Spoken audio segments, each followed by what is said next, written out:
Please take your seats. The meeting is about to begin. Please stand by. We are going on air in 5, 4, 3, 2, 1. Good afternoon. Welcome to the March 19th meeting of the Land Use and Sustainability Committee. Mr. Attorney, let's do a roll call. Good afternoon, Mr. Chairman. Commissioner Dominguez? Here. Commissioner Suarez? Here. Vice Chair Ba? Here. And Chairman Fernandez? Here. You have a quorum. Thank you, Mr. Attorney. Today's meeting of the Land Use and Sustainability Committee will be conducted in a hybrid format with members of the committee physically present in the temporary commission chambers at the Miami Beach Convention Center and staff and members of the public appearing either in person or virtually via Zoom. To participate virtually, members of the public may dial 888-475-4499 and enter the webinar ID, which is 8505-9923-037#, or log into the Zoom app and enter the webinar ID, which again is 8505-922-23037. Anyone wishing to speak on an item must click the raise hand icon in the Zoom app or dial *9 to participate by phone. Mr. Director, with that, are there any withdrawals, deferrals on today's agenda? Yes, Mr. Chair, and I'll go ahead and announce those. Item number 2, which is a discussion on the 6th Street overlay, is being deferred and will not be discussed today.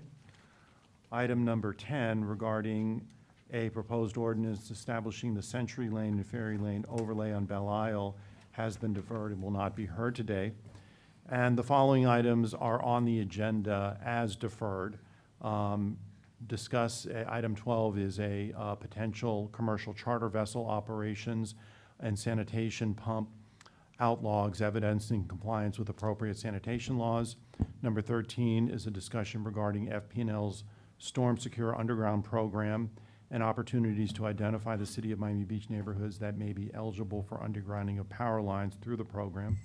Item number 14 are incentives to retain and rehabilitate historic buildings. Item number 15 is amending landscape requirements in Chapter 126 of the City Code relating to palm trees. Item number 16 is a discussion pertaining to proposed amendments to Chapter 46 of the City Code pertaining to heritage tree designation. And then finally, item number 17 was withdrawn, and that is a discussion regarding a proposed local technical amendment to the Florida Building Code. With that, let's do a motion to set the agenda with the listed deferrals, including the deferral of item number 7 and number 10, and the listed withdrawal. Is there a motion to set the agenda? I move it. Okay, it's been moved. I'll second. The agenda has been properly moved and seconded. By acclamation, we can set the agenda. My intent, colleagues, is to take the remainder of the agenda as it's been printed, starting with the priority items and then with the rest of the regular items. With that, Mr. Director, let's introduce item number 1. Okay, item number 1 is a discussion regarding a proposal to convert the Clevelander to a residential project with no outdoor entertainment. Thank you. With that, this is an item that's been placed on the agenda by our city attorney. You can be seated. I'll recognize you at the appropriate time. Mr. Attorney, this item has been placed on the agenda by your office. I'm going to recognize you to introduce the city attorney's memo, and then we'll call on the interested party.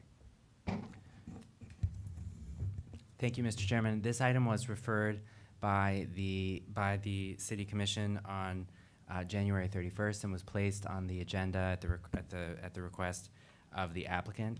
The subject of this item is a proposal by the owner of the Clevelander and the Essex hotel properties to convert the properties into a long-term residential development and abandon the existing conditional use permit for outdoor entertainment if the City Commission adopt certain code amendments, which are summarized in the term sheet. And those code amendments would provide for a number of changes to the land development regulations, including an increase in height and an increase in the zoned floor area ratio of these properties.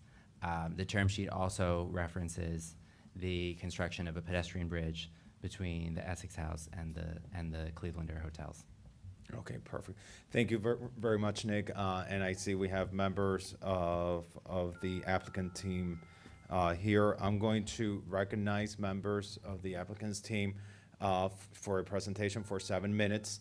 What I'm also going to do is, after the applicant's team has an opportunity to present, I'm going to open up the floor to members of the public. I have made it a point in this committee, every item coming to the committee, we open it up for public comment, and then we're gonna bring the discussion back to the dais, so colleagues can ask questions of staff, ask questions of the applicant, and engage in our own discussions on the matter. With that, Mr. Tashnas, you have 7 minutes. Thank you very much, Mr. Chairman and Commissioners. Good afternoon. For the record, my name is Alex Tachmas. I'm a lawyer at Schutz & Bowen, and I represent the Jesta Group, which owns the Clevelander and Essex House hotels. Joining me today is Anthony O'Brien, Senior Managing Director of Jesta. Anthony is based out of Montreal, but has flown down specially to be here in person today. The fact that there's 6 inches of snow probably didn't hurt his desire to be here. Also joining me is our architect, Kobe Karp. So today we're here to address the term sheet that is included in your agenda package that sets forth the principal terms of a proposed settlement of all the pending issues between the Clevelander and the city. We're asking for your approval of the term sheet today so we can proceed to draft a definitive agreement with the city for review by the city attorney. Or, in the alternative, we're seeking your approval of the term sheet subject to the planning department meeting with us to examine the massing study that we've included as an attachment to our term sheet and to delve more deeply into the specific project. Earlier this year, I approached City Attorney Rafael Paz about the possibility of a global resolution of the matters between the Clevelander and the city. The main items are, 1, litigation between the Clevelander and the city that dates back to 2021 regarding hours of alcohol and music. The lawsuit has been inactive for quite some time, but still remains pending. Second issue is a Live Local application we filed on October 23, 2023, to build a Live Local project on the site of the Clevelander and Essex properties. The decision to file the application resulted from our client deciding that after fighting with the city for many years, it was in its best interest to change its use and establish a residential project with hotel and upscale restaurant. Shortly after submitting the application to the city, the planning department sent us an email claiming that it could not process our application because our application allegedly did not comply with the city's FAR cap and other zoning requirements. We disagree. Nonetheless, because of the city's position, our application has been sitting for 5 months without processing, and that again is an open issue between us and the city. Lastly, in response to comments over the last few years from city representatives and neighbors regarding the Clevelander's outdoor bar and entertainment venue, whose occupancy exceeds 700 people and is the largest one in Miami Beach's Ocean Drive, we would permanently abandon our CUP for outdoor entertainment and close our establishment in connection with this settlement. Per my discussion with the city attorney, an item was placed on the commission agenda, like Nick indicated, and received a 7-0 vote, which brings us to where we are today. And now I'd like to present Anthony O'Brien, who has a short PowerPoint presentation, and then happy to take your questions. Thank you, Alex. Just to confirm, I saw the clock start at 5 minutes. Is that a hard time thing, or? I'm going to add 2 minutes at the end. I can be an auctioneer if you want. I can go really fast, but it won't be to everyone's benefit. Thank you for your time. I really appreciate it, Mr. Chairman and Commissioners. Having a dialogue on this topic is very important to us. I know it is not the easiest discussion. I know it's somewhat controversial. I know it's bold, but we truly believe that transforming our property, which is the most iconic nightlife venue in South Beach, into a high-end residential development is going to be transformative for the neighborhood. We believe this is the catalyst that the neighborhood needs to stop the decline of what we've seen over the past decade or so and create a more balanced neighborhood between residents and tourists. We don't have all the answers today, but as you can tell, we're working very hard to try and find a solution that respects all parties, all groups, and probably most importantly, the heritage, building the infrastructure that we find in this iconic neighborhood. So with that, I'd just like to take a few minutes to talk about our company and the way that we actually got here. So I've got a few slides. Justa Group is a international family-owned business. We focus mostly in real estate development, so we're not your typical nightlife owner. And in fact, in our assets across North America and Europe, most of our assets are in historically sensitive neighborhoods. So we've got a lot of background and experience in that type of context. And this is a project I've shown a few of you before. This is my baby. I spent the last 12 years on it in Old Montreal. This is a 1 million square foot development that integrated an historic chateau and train station with a modern office, residential, and hotel complex. It took 12 years because we worked with all community groups, the city, province, and federal government to get this done. Some of the things that we did of note, if you look at the white tower, that was actually a white polished concrete, which is the same material that was used 200 years ago when the clock tower in the background was built. The upper bar building is a zinc building, which is what they built church rooftops out of in the 1800s in the old city. And the lower bar building is a brick that you can only find in France. Comes about 5 times the price of a normal brick. But that's what we use to try and incorporate into the existing neighborhood. With the actual plan that we've presented for Live Local, I know at the beginning we created a bit of controversy because we started with a 30-story tower.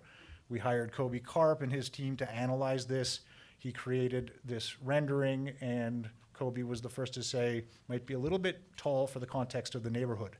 So his team put together a context study of heights within the neighborhood. What you see here in yellow is everything above 300 feet, blue, everything above 200 feet, and pink is 100 to 200 feet. So there's context for height within the neighborhood of Miami Beach and within the neighborhood of Ocean Drive. So with this, we voluntarily designed a project at 18 stories. This was the actual submission we provided to you under Live Local. That is a rendering of the Live Local project tower in the context of Miami Beach and the local area. And after we made this submission, we decided let's go and start meeting with neighborhood groups and basically stakeholders in the area to understand what people felt about our project. Kobe did probably a dozen more massing studies, and after showing everything, everyone kind of landed on this one, which was splitting up the massing into 2 buildings to lower the height. And this is 2 12-story towers that Kobe then went and analyzed further and built them so that he designed them so that they'd be perpendicular to the ocean. So the narrow side is what you would see along Ocean Drive as you'd walk by. This version of a massing study respects the setback, which is 25 feet off of Ocean Drive, but it creates a much smaller footprint for the Clevelander Tower. To get to the FAR that we need, and this is a really important point, and for some it's straightforward, others it's not, we have a very profitable nightlife business that's worth a certain amount of money. In order to close that and open something new or build this project, we need a certain amount of value to replace that business. So there's an FAR and a square footage that we need to get to. Am I okay for another minute? So this one respected the setback, but it created a tower that was 180 feet on the Essex side and 150 feet on the Clevelander side, which is 15 stories and 12 stories. We wanted to keep it within 12 stories, so what we're proposing is decreasing the setback so that the frontage of the Clevelander building is only 5 feet off of the property line, and it's still in line with the historic facades that we find on Ocean Drive. Under this scenario, we can build 2 12-story towers. These are the perspectives from each angle of those towers. And of note, the most important factor here is that neither of them touch the historic structure of historic Clevelander or historic Essex. And in fact, by going condominium, they not only celebrate the historic structures, but they're going to preserve them in perpetuity based on that ownership structure. Under this plan, it wouldn't be affordable housing. It would be a luxury hotel on the lower floors with a high-end restaurant. And then under that brand, we would drive the sales of the residential units on the upper floors. Now, when we talk about context within the neighborhood, the issue today is that it's a very subjective discussion, talking about massing and setbacks and height and facades and colors. And that's why, you know, it's great that in the city of Miami Beach, you have a very talented planning staff that we're hoping we can work with to help design this project together, to make sure we do something that's right for the context of Miami Beach. And I think for those people, that have concern over the height that we're proposing, this was not designed in a vacuum. The Tides Hotel, which is 2 blocks north of us, is 159 feet tall. It's 10 feet taller than what we're proposing. The Colony, I think it's Colony Towers or whatever the apartment building is right behind Essex, is a 12-story tower. It's the same amount of stories of what we're proposing. Even the old City Hall, I believe, is 130 or 140 feet. So in our opinion, the context of height and massing makes sense, and it's more a question of the facade that we put on it in partnership with the planning staff. That's all I have to say. Thank you very much. Thank you, Mr. O'Brien. With that, we've concluded the applicant's presentation. What I'm going to do is I'm going to open up the public hearing now to members of the public wishing to speak on this item, and then I'll bring the discussion back to the dais for members of the committee that may want to ask questions of the applicant and engage in our own discussions. So with that, members of the public wishing to speak, please stand at the microphone, and I'll recognize you, and I'm going to start virtually. I see Ronald Starkman has his hand raised. You have 2 minutes to speak. Mr. Starkman, you're recognized. Yeah, thank you, Alex. And also thank you to Alex Takamis and his client for giving some of us the opportunity to see this in advance and give our input. There's no doubt that Ocean Drive needs to be fixed. Though I came away from the presentation with a number of questions, which I hope you all will have answers to on the dais before you decide to go forward with this. I want to say that I'm representing just myself. Miami Beach United has not reviewed this, nor SOFNA. So the first question I think is most critical is more residential the answer to the problems on Ocean Drive? Or are there zoning incentives that can be put in place to upgrade the commercial that's there? The second is that this project, involves 2 modern 12-story towers. And the question is the impact on the postcard view worse the benefits from eliminating the outdoor bar, which is a problem a few weekends a year, particularly, and perhaps also because of the type of client that's there. So, and finally, will the incentives will other residential projects, if that's a good thing, be incentivized to come on board, or are they limited with constraints that this project doesn't have? And finally is, if the city does not approve this, will the Live Local project go forward? The city attorney's office knows what it's in their hand. I'm sure they'll be meeting individually with you commissioners. Doesn't need to be public. But if this is not something that will happen, then I think probably this would not be our first choice for the skyline of Ocean Drive. Thank you, Mr. Starkman. Mitch, you have 2 minutes. Good afternoon. When I arrived here in 1988, my neighborhood was a thriving residential community, primarily. I like the idea of bringing a strong residential component back to the neighborhood. As far as this plan is concerned, we need a lot more information. I am specifically concerned with the amendment to the zoning code allowing other entertainment venues with a capacity of 300 persons or more to also propose some projects similar to this. So my question is, why is that there? And should it be there? My concern is, with it being there, it could open the door for many or a few others to take advantage of this unfortunate situation we're in. Thank you. Thank you. I see no other members of the public.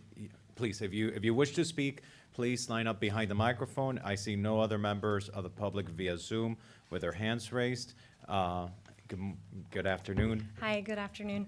My name is Andrea Spiridonakos. This is the first time I'm speaking in public in this type of thing. I'm here on my own accord. I'm a public citizen. I've lived in Miami Beach since 1997 when I moved here for Miami City Ballet. So 3 times the height allowed by law, 3.4 more FAR. This would never, ever pass if the voters were allowed to vote on it, as we used to be able to. You guys know that. But since last July, when SB 718 was passed, Tallahassee said that we no longer get to vote on FAR. We're actually prohibited, I think was the word, from voting on FAR. So now it's in your hands, and this is your first big test. And this is the reason why I'm here today. It's Ocean Drive. It's the front street. If you let it happen to this street, you're gonna let it happen to any other ones. What if the next place wants to go 3 times higher than what this one has, or the next one wants to go 3.4 times more density than this one has? We're gonna be at 1,000 feet in a couple years. And I'm just letting you know that I've seen the city go up, I've seen the city go down. I used to be here when it was a thriving, public, nightclubs. I have no problem with nightclubs. The city had no problems with nightclubs. So maybe there's other ways you go around it rather than totally changing our laws, because we don't want one nightclub. And I personally think that this will be a nail in the coffin for Miami Beach. You're gonna privatize the most iconic public strip in the United States. Yeah, there's Rodeo Drive, but there's Ocean Drive. And as it stands now, the way it looks, we are technically eligible to apply for a World UNESCO Heritage Site because of architecture. If one building like that goes up, it's done, we can't apply for it. So I just want you to know that I believe you'll turn it into a sleepy town. It's open to the public, it's lively, and it's our gem, and it'll be destroyed. So thank you very much, I appreciate your time. Thank you. I see Mr. Jack Finglass has his hand raised via Zoom. Mr. Finglass, you're recognized. You have 2 minutes. Good afternoon, Commissioners. I'd like to make just 2 points. First, Jesta is a proven good player in their projects all over the world, and I look forward to a project which will be stellar from them. But extreme caution should be exercised in negotiations between the city and the developer to ensure a successful low-rise, sensitively designed project. This is a beginning only. We will follow this project strictly and with great vigor. Thank you. Thank you, Mr. Finglass. Good afternoon.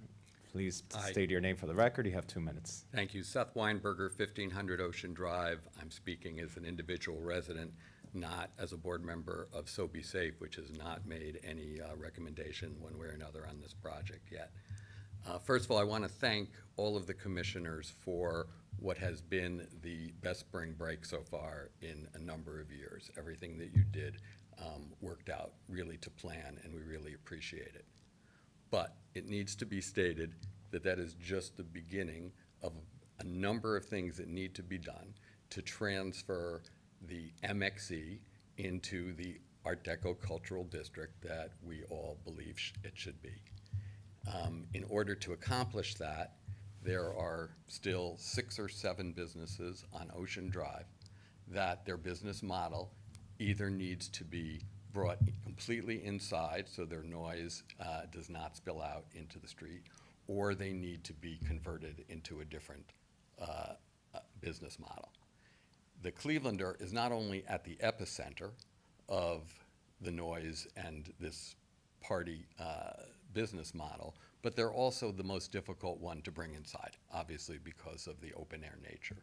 So it is imperative, if we are going to actually elevate Ocean Drive, that we do something to redevelop the Clevelander. So I'm not here to talk about mass, height, the way it looks. That's up to you, but I do urge you as strongly as I can that you do negotiate as good a deal you can for the city, for our postcard, for preservation, but also to get a deal done here. Thank you. Thank you, Mr. Weinberger. Next speaker is gonna be Sandra Skidmore, then we're gonna proceed with Julie Isaacson, and with that, we're gonna close, and then Daniel Serraldo, and with that, we're gonna close the public hearing. So Sandra Skidmore, you're recognized for 2 minutes.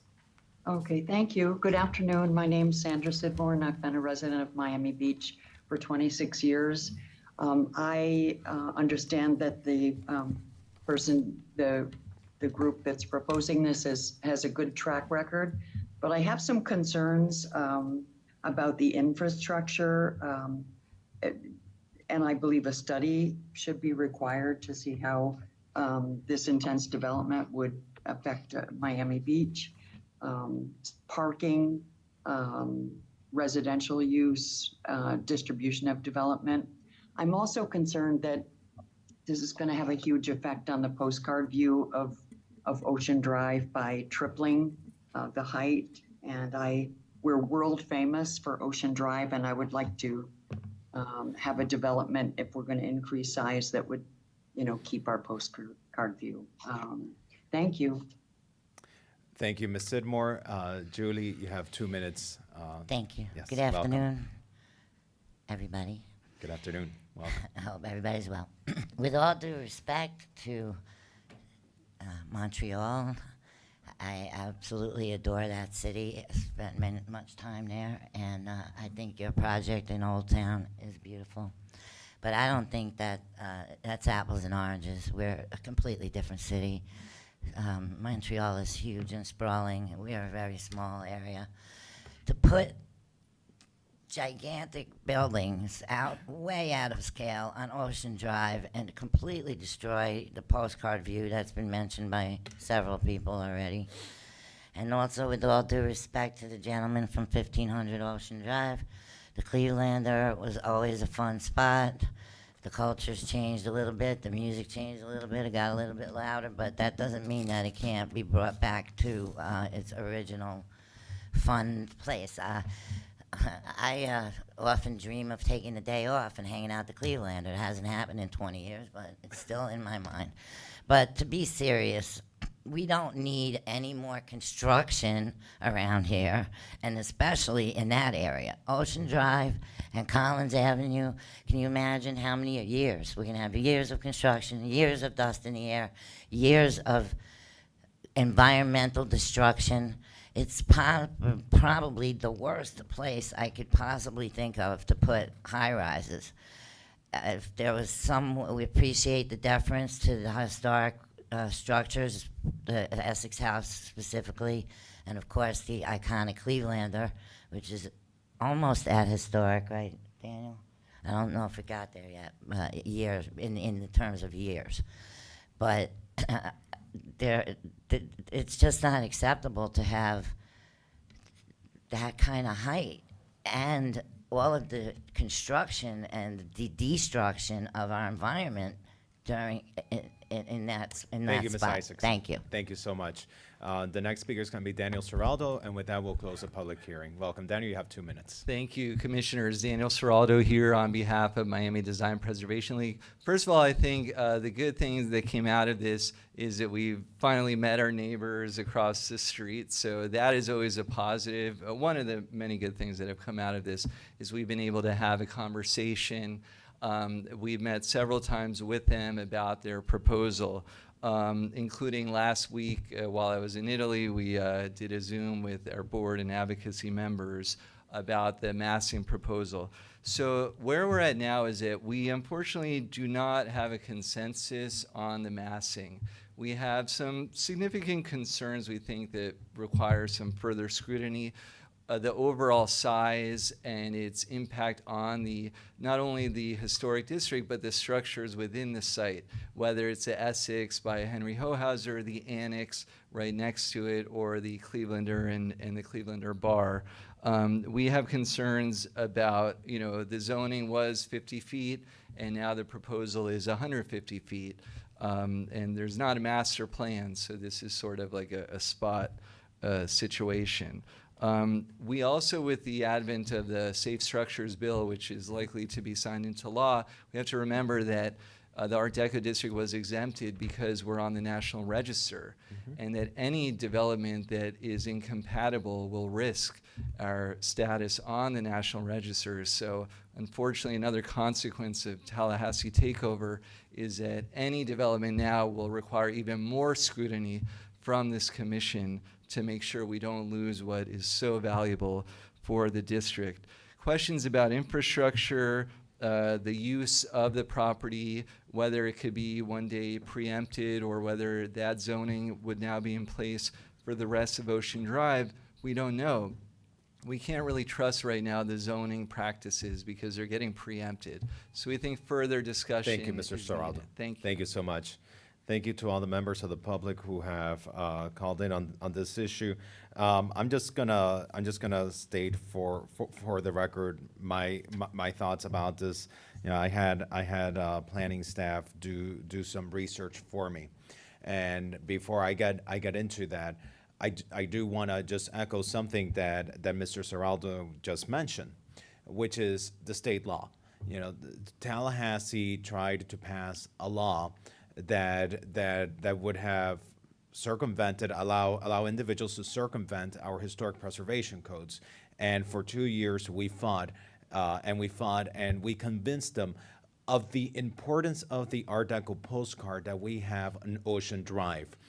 And they realized how important that postcard is to our community, to our identity, to our image, but not just to our image, but also to the economy of Miami Beach, to our region, and even to the state with the amount of dollars that go back to Tallahassee through the tourism that is attracted through that postcard. And so I'm going to be very sensitive to anything that drastically changes that postcard that we have on Ocean Drive.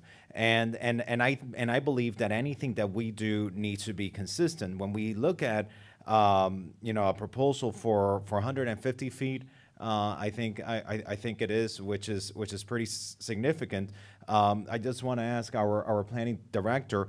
I think almost of the Tides Hotel, which is closed right now, but for me that's like the Grand Dome of Ocean Drive. Such a beautiful historic building. I see so many people taking pictures of that building, even in its closed state.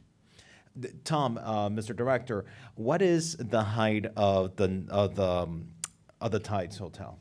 The Tides Hotel is 11 stories and approximately 115 feet. 115 feet in height. So this would be even taller than this Grand Dome that we have there on Ocean Drive. That's correct.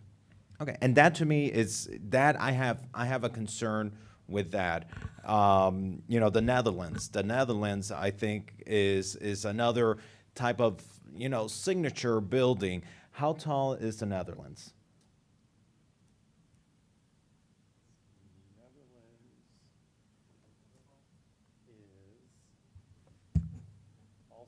Tom, your mic. Sorry.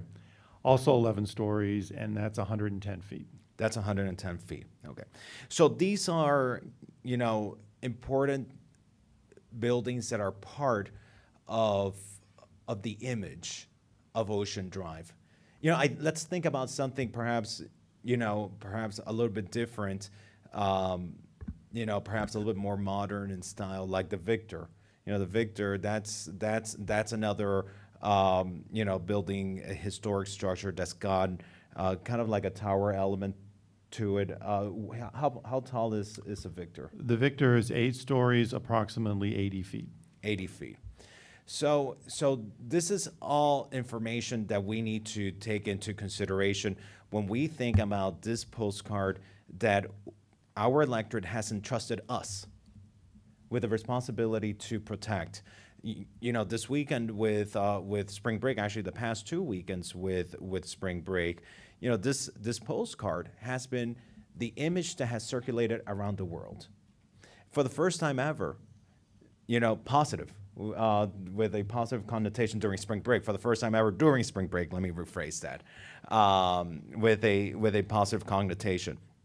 And so that's important. I think also, I just, for the benefit of the public and the committee members, Nick, I think it's important to go through the lawsuit that was referenced. Where are we with that lawsuit? How would this factor in with the lawsuits that the applicant has filed? Sure, Mr. Chairman, I can address that very briefly. The litigation that Mr. Attachments referred to are two challenges filed by the Cleveland Leader Hotel in 2021 and 2022 to legislation adopted by the City Commission. The first ordinance rolled back alcohol hours in the MXC district to 2 a.m. In 2021. That ordinance was enjoined by the Circuit Court, and the second ordinance rolled back alcohol hours during a 2-week period during the month of March in 2022. That ordinance was also enjoined. The case remains open, although I believe it's presently stayed, and as a condition of the legislative changes that the Clevelander is seeking now, the Clevelander would dismiss that litigation. And thank you for that summary. And that 2022 lawsuit related to something that applied only in 2022 during 2 weeks of the month of March, but that's something that just applied something from 2 years ago.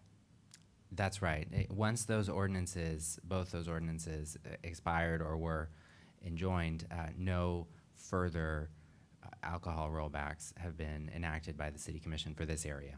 And so the past city has the past City Commission or this current City Commission taken any action to change the business model of the applicant that's coming before the City Commission?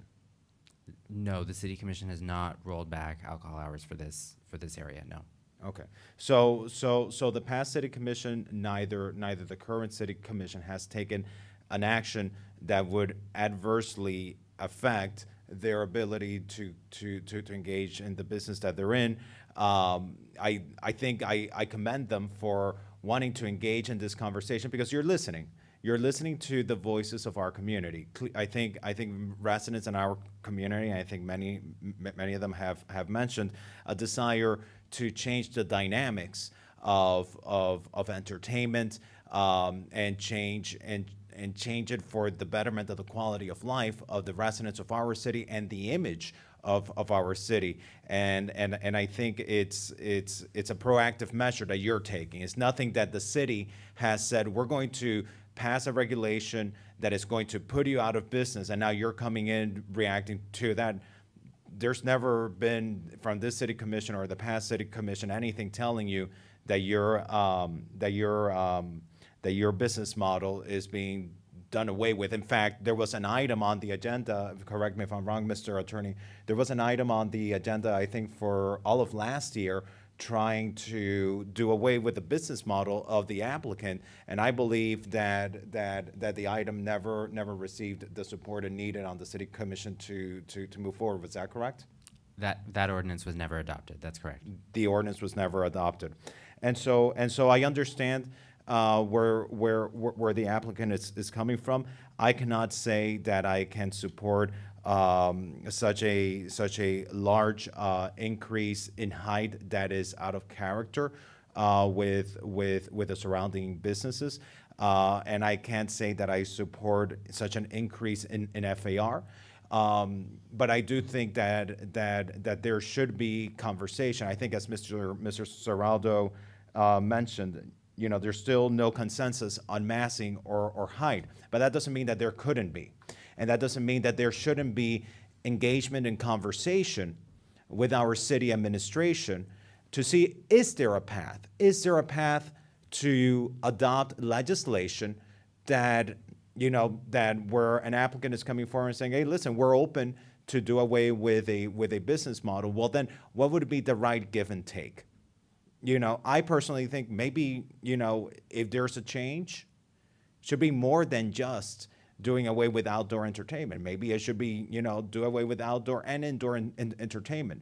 But what does that translate to in terms of the economics of a project and making something financially viable?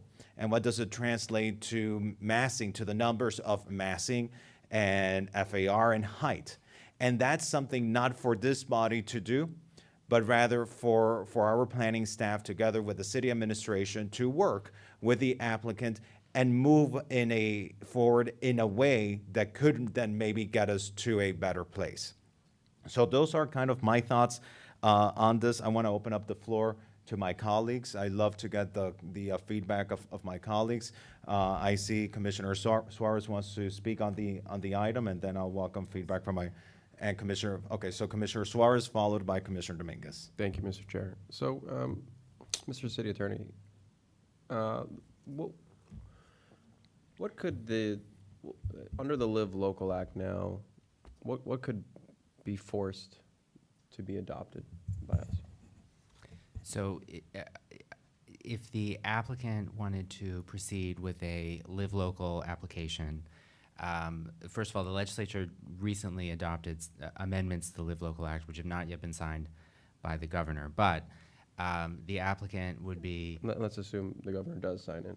So assuming the governor does sign, the applicant would be able to build up to the maximum height within a mile of this property, which is currently, Tom, correct me, but 150 feet. Is that correct?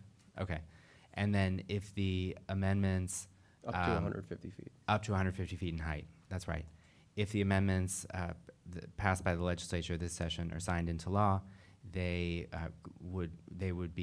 could build the maximum FAR. I'm sorry, 150% of the maximum FAR allowed in the city. Now, that is limited by the maximum height. So even though the maximum, even though 150% of the maximum FAR in the city would be, you know, an astronomical number, probably over 5.0, that would be limited by the 150-foot limitation that applies in South Beach following the commission's the ordinance recently adopted by the commission. Right, and so right now, as the law stands, it would be 150 feet max that they could go up to. That's right. And just to clarify, I think there was a comment that you said it would be 10 feet less than the tides. Through the chair. I mean, I'm not an expert, but our esteemed architect, Kobe, and his team measured all of the buildings, and I think there might be a discrepancy on habitable level and height. Our 150-foot height is the rooftop. The rooftop of Tides is, Kobe said 159 feet, but Google says 161, so it's probably somewhere between those two. Okay, and so, yeah, and then Tom, you said that it would, what is the max height of the Tides right now? Through the chair, according to the building permit that we looked at, it was 115 feet to the rooftop. Now, the stair and elevator towers might go slightly above that, but I don't believe they go to 160 feet. Okay. So my concern is there's nothing stopping the Florida legislature next year, I guess, preempting us, what we did this session, correct? I mean, it's a good possibility that they could come back and say, you know, you guys are trying to outmaneuver us. That's not going to happen. I mean, is that a fair assessment? It's possible. Yeah. Okay, so look, these are my thoughts. There really is no outsmarting Tallahassee. You know, I've been there a bunch of times, and Alex, Commissioner, you've been there, and you know that those are serious people, and they are aligned, especially when it comes to, you know, affordable housing and workforce housing and development. And whether we like it or not, I think, you know, that, look, I personally don't like to see towers in Miami Beach. You know, I think the 500 Alton was, you know, it's out of place. It's too tall. It's too massive. It's out of character. But I don't. What I want to avoid is really going down and trying to battle with Tallahassee, because ultimately they can make our lives worse. And I think there should be a willingness to engage with the developers. And I think they have made a good faith attempt on trying to compromise. And I don't know if that was like a publicity stunt with the 30 stories, I guess, but, you know, well, whatever. Now you're coming back. And how many stories now? It's 15? 12? you know, would there be a willingness to go further down or less? And through the chair, I don't know if, It all comes down to overall square footage. So it's basically taking the existing business, which has a value, and replacing it with residential sales. So if we need to expand the floor plate, create a different dimension, we can look at the different heights. But that's why we have to sit with planning staff and really look at all the details and play with massing and come up with something that as you makes can sense. see, the biggest issue that we've realized, or that, at least that I have from, you know, going door to door and campaigning is height. And, you know, people are very sensitive to that. You know, if we could, if that could be brought down, that would make you know, that to me, that would open up the appetite a little bit Commissioner, more. if I may, because what I want to avoid at the moment, and what I would suggest us avoiding, of course, is the will of the body ultimately. You know, height, when it comes to development, it's easy to jump to height, but sometimes height affects massing. Yep. You know, and massing is important in the in the context of a historic character, the specific type of surrounding historic buildings that you may have there, and how the trickle effect that could have on our status within the National Registry of Historic Places. And so if the desire is there for there to be some sort of negotiation on any of this, I think it might be best, rather than doing it from the dais, allowing there to be conversation between the interested party and our planning staff and our administration, because it's a complex formula. And so I just wanted to put that there. Sure. You can regain the floor. Thank you, Mr. Chair. Yeah, look, I just want to know if there's a willingness. You know, I don't expect to negotiate up here on the fly, but just having a dialogue. A couple other thoughts. You know, I was on every night. I was at spring break at night as commissioner. Yeah, I all know. of us. Yeah. Most of us were on Ocean Drive, you know, every night, and it certainly seemed that the Clevelander is the epicenter of a lot of problems, and the loud music, and I really believe that business model is sort of antiquated for Miami Beach. I think the direction of Miami Beach is becoming more residential and less party focused. And I'm going to be supportive for anything that moves the needle on really ending the party scene and building more of a community and residential neighborhoods. And so, you know, I am very sensitive to the fact that we have a beautiful Ocean Drive, and we do not want to, we don't want to ruin the character of Ocean Drive. But at the same time, what I'm saying is our hands are tied by Tallahassee. There's really not much we can do. Next year and next session, we could be possibly looking at a situation where there's going to be a 30-story tower and we have absolutely no say. I think the best way to move forward is we each extend an olive branch and start a proper dialogue on what is acceptable. And I think we're all going to have to make sacrifices, and that's okay, because the last thing that we want is to telegraph to Tallahassee that we're stubborn, we're not moving one bit.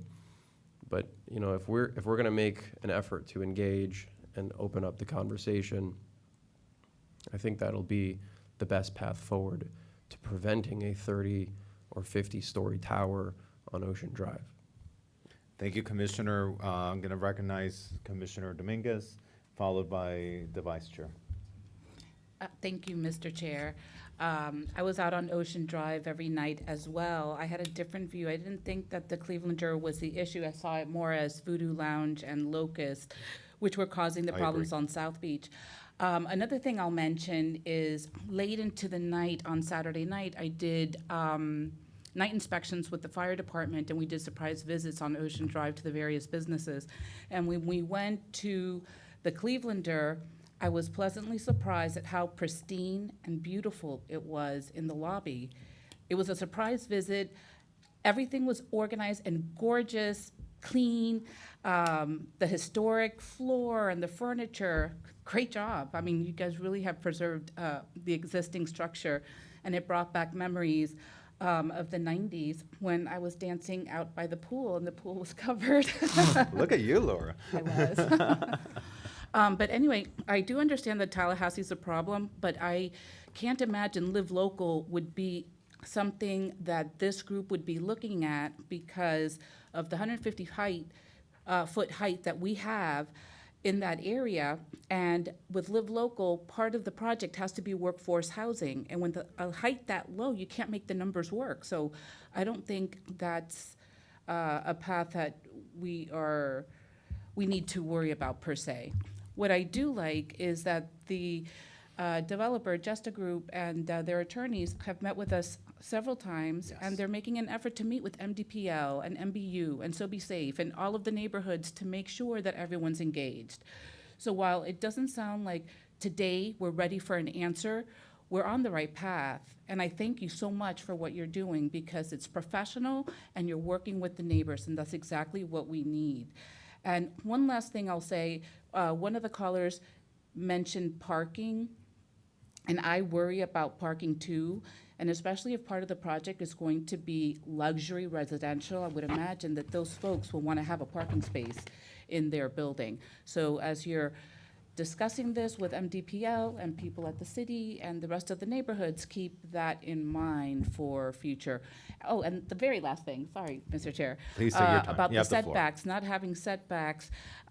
What I worry about is deliveries and stopping in front of a busy street and blocking the way because there's no setback or no areas for deliveries and drop-offs. So that is it. I think we're on the right path, and thank you, Mr. Chair. Thank you. And before I recognize the vice chair, I do want to echo a comment made by Commissioner Dominguez, and that is, I especially this spring break, I didn't see the Clevelander being the center of the problem. To the contrary, I actually made a call to the Clevelander with some of my thoughts, and the Clevelander not only answered but reacted and helped maintain, contributed to there being an orderly environment on Ocean Drive this spring break, especially as it related to noise and helping us with some crowd control matters. And they were very receptive to the phone call. They gave no pushback. To the contrary, they wanted to make sure that there was an orderly environment in the area. And so I want to echo that comment, Commissioner Dominguez. It was more like some of the other neighbors on that block further to the north, like Voodoo Lounge, like Locust, that even last night I walked on Ocean Drive just to see what the vibe was, and the vibe was great at the Clevelander. Yet a door over Locust, the door was open with noise blasting outside out of the door, which is not allowed, you know. And so I think sometimes the Clevelander has gotten an unfair reputation that perhaps is changing, but certainly the approach of reaching out to the neighborhood associations and proactively coming to us, wanting to be part of the solution, is certainly something that is very much welcomed and appreciated. Certainly not the litigious approach we have seen in the past, which was not very much not appreciated.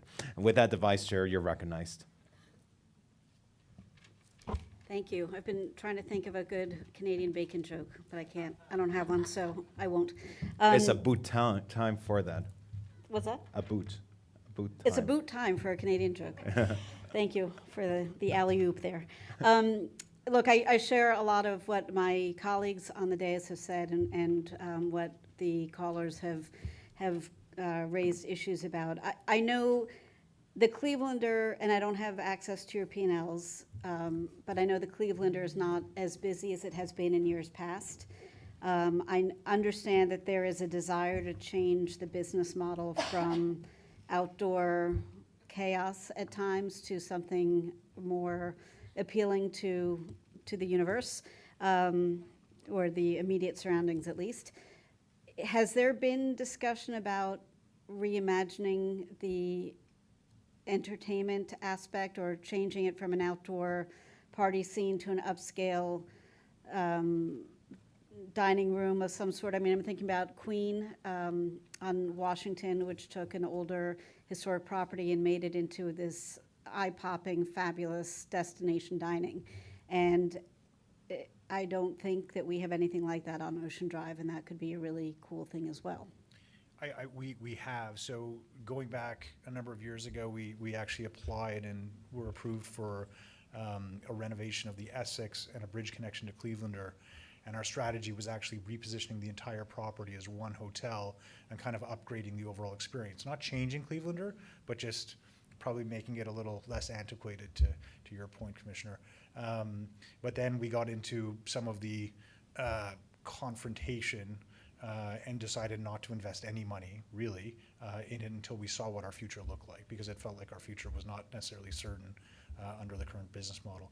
But certainly under the new development, that's exactly the strategy, is that what we do on the ground floor is going to emulate what happens upstairs. And if we need to sell residential real estate at the numbers that are required to justify the project, we have to portray an incredible upscale experience. And we've got all of the physical attributes today on the pool patio. We've got some beautiful Art Deco features, and just a great area for an upscale restaurant. It just comes with this whole new plan that we're hoping to push forward. I mean, one of the things that I was thinking about before you answered this question was if we're trying to get to a more palatable height that is more contextually appropriate with the neighborhood in which it will reside, do you use the space that could be potentially used for entertainment and forego that and make it residential, 100% residential? Yeah, so I mean, with residential value, Right. value comes with views, Right. right? So our strategy right now is that the lower floors where views are limited, especially at the back of Essex, we would do hotel. So you do have hotel product where views are not necessarily as important. Then as you rise, you'll get more value. And the taller the building with more views, the more price point, the higher price point you get. So I think lower floors will be amenities, and trying to actually keep public access to the historical lobbies of both Essex and Clevelander. And then, as you go up in the building, it would, I guess, become more privatized would be the strategy.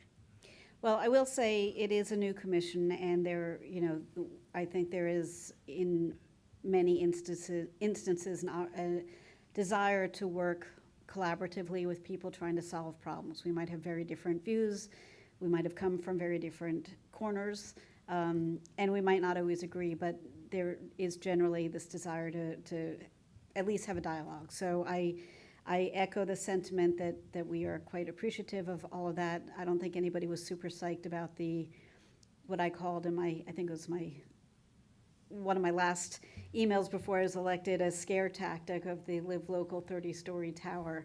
But once that died down and we can have conversations, that's really the only way we can move the needle forward. I would say that you can't reiterate this enough, but if we do anything to indicate that we are not taking seriously the historic protections given to Ocean Drive, we have zero hope of protecting Ocean Drive. And so if we want to really be entering into a partnership to find a mutually beneficial solution where you can make enough money to make it work, and we can have buildings that we can grow to love and protect the buildings that we already have and love, it's going to have to be with that very finite understanding that anything that puts us at risk literally, I like this image is just popping into my head of like, a little bird sticking its head out to see what's looking out there, and somebody comes with a lawnmower and just, chops it off, because that's what's gonna happen. If we say, oh, but it's okay to have these guys at 12 or 13 stories, then all of a sudden, everybody is going to have that, and there goes our historic protection. So you know what we're talking about, because you are very mindful as a developer in your other projects in other historic cities. I am quite sure that we can find a way to do something which will get the math to work and get something that works within the neighborhood. So I would just urge you to be really creative and thoughtful and innovative, because as difficult as it is to be a developer in this city, it is because there are those who have done so without the best interest of the community at heart or in mind. And when somebody comes along and shows how mindful they can be and how well they can incorporate the needs and desires of the community, and how good a product they can produce, then it's a win for everybody. Thank you, Madam Vice Chair. So with that, I think it'd be appropriate for this committee to, well, number one, I just want to also say, I also want to be careful, because I don't want anyone to perceive this as like, oh, look, Miami Beach. You can go to Miami Beach with a live local application, and if you want to get upzoning, and then they can be strong armed into doing something. I'm not saying you said that at all. I just us, as a body moving forward. I think it's just something to be mindful of about these live local applications. But I think what would be appropriate is for this body to entertain a motion to request for our staff and for the city attorney's office to meet with the applicant and to negotiate the terms of some sort of development agreement, a future development agreement, taking into account the committee's comments, particularly as they relate to height, particularly as it relates to FAR of any possible redevelopment on that site, taking into account the historic scale and character of the property on Ocean Drive, and making sure that we do not do anything that could impact our status in the National Registry of Historic Places. And most certainly anything at minimum should take into account not only some sort of proffer and a covenant of not engaging in short-term rental activity, which is something that I think most certainly this committee and probably the collective of the City Commission would want to see, but probably going beyond abandoning outdoor entertainment. Further restricting the indoor entertainment, probably abandoning 5 a.m.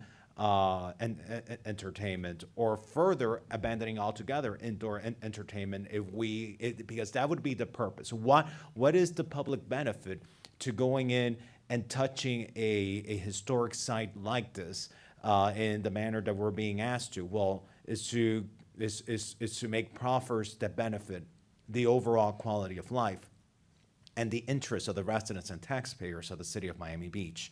And so going further than just abandoning the outdoor entertainment, looking further into indoor entertainment, because as I just mentioned earlier, you look at Locust and Voodoo Lounge, they're impacting the quality of life of the neighbors. It's not you guys. You guys right now are getting, the backlash of ailments not caused by you guys, but by establishments that have indoor entertainment. And so if we're truly looking to redefine this area, we have to look at that as well. And so I don't know if someone is willing to move something along the lines of what I just mentioned. I will move something along the lines of what you just mentioned. All right, and second, so Mr. Attorney, is that clear? Would you like to restate it just for purposes of the record? I can do that. I just want to pose a question to the committee. Would you like staff to meet with the applicant at this point, or would you like to refer this to the City Commission with the recommendation that the full commission direct the administration to meet with the applicant. Well, I certainly wouldn't want to do something that, I wouldn't want to direct staff to meet with the applicant. I mean, here you have 4 members of the city commission.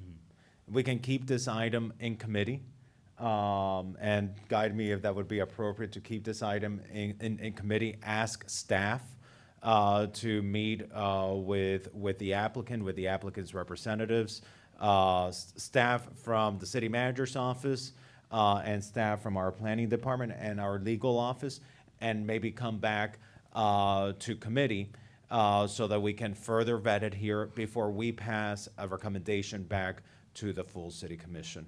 Okay. All right? So And you then got the motion. Is the motion clear to you? I'm clear, yeah. Okay. All right. And I see Mr. Tashnas. Do you need to make a comment and brief? Mr. Chair, just 2 quick points. Sure, yes. We would be amenable to no indoor entertainment, to your point, so I Okay. just wanted to mention that. The application that we submitted before has now been sitting for 5 months, so we really So- would, it would be great to keep it at the committee, meet with staff, and come back at your next meeting. Does that mean that you're withdrawing the application? Yeah, I know. I had to do it. Nice try, All right, Mr. Director, you're recognized. Yes, Mr. Chair, just to confirm, this will come back to you at your May 1 meeting, correct? That is fine with me. Is that good with the body? I see our Assistant City Manager, Raquel Williams, is in the audience, and Madam Assistant City Manager, would May 1st be an appropriate time? Does it give our administration enough time to sit down with all the interested parties, as well as community stakeholders, because we all know that that's going to be important in this process, to come back May 1st? Good afternoon, Honorable Chair and Commissioners. Raquel Williams, Assistant City Manager.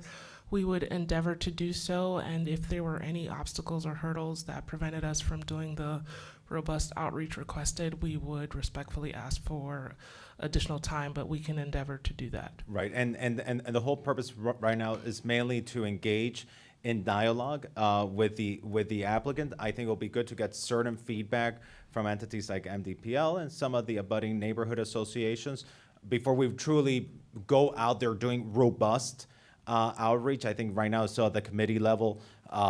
So, certain feedback and engagement, we just need to make sure I'm not putting you in something that you can't fulfill. If we were saying May 1st, I want it back May 1st. That's something that we can accomplish. Okay.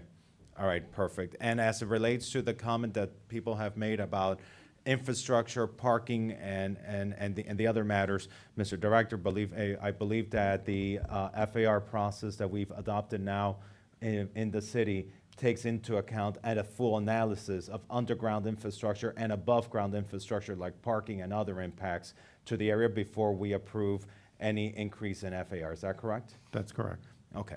With that, Mr. Attorney, any other pending matters having to do with this item? Okay, great. Thank you all. Thank you to the applicant. Thank you for your time, and to all the members of the public who participated on that. Mr. Director, let's introduce item number 3, sponsored by Commissioner Dominguez.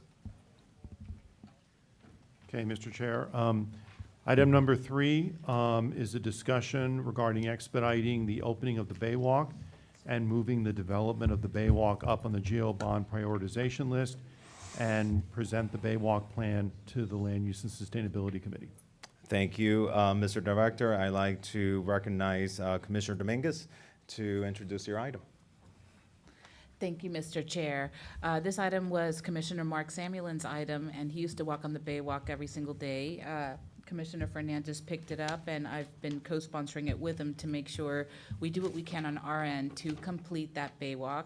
And at the last update, it might have been at the West Avenue Neighborhood Association meeting, the pending item was, there were a few pending items, but the ones that I want to hear the update on are behind the Mondrian and speaking with the owner on what's happening there and the pedestrian bridge. Thank you, Mr. Director. You're recognized, and after the director makes his presentation, I'm going to open it up to members of the public wishing to speak on this item, and then I'll bring it back to the dais. Mr. Director. Certainly, and good afternoon, Mr. Chair, Commissioners, David Martinez, CIP Director.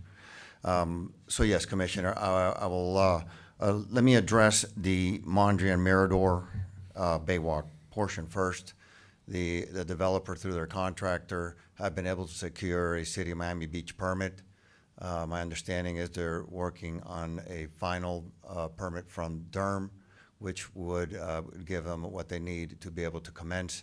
I believe they have already a contractor on their contract that's very engaged, and they have told us that they are potentially could be moving as quickly as 30 to 60 days after they acquire those permits.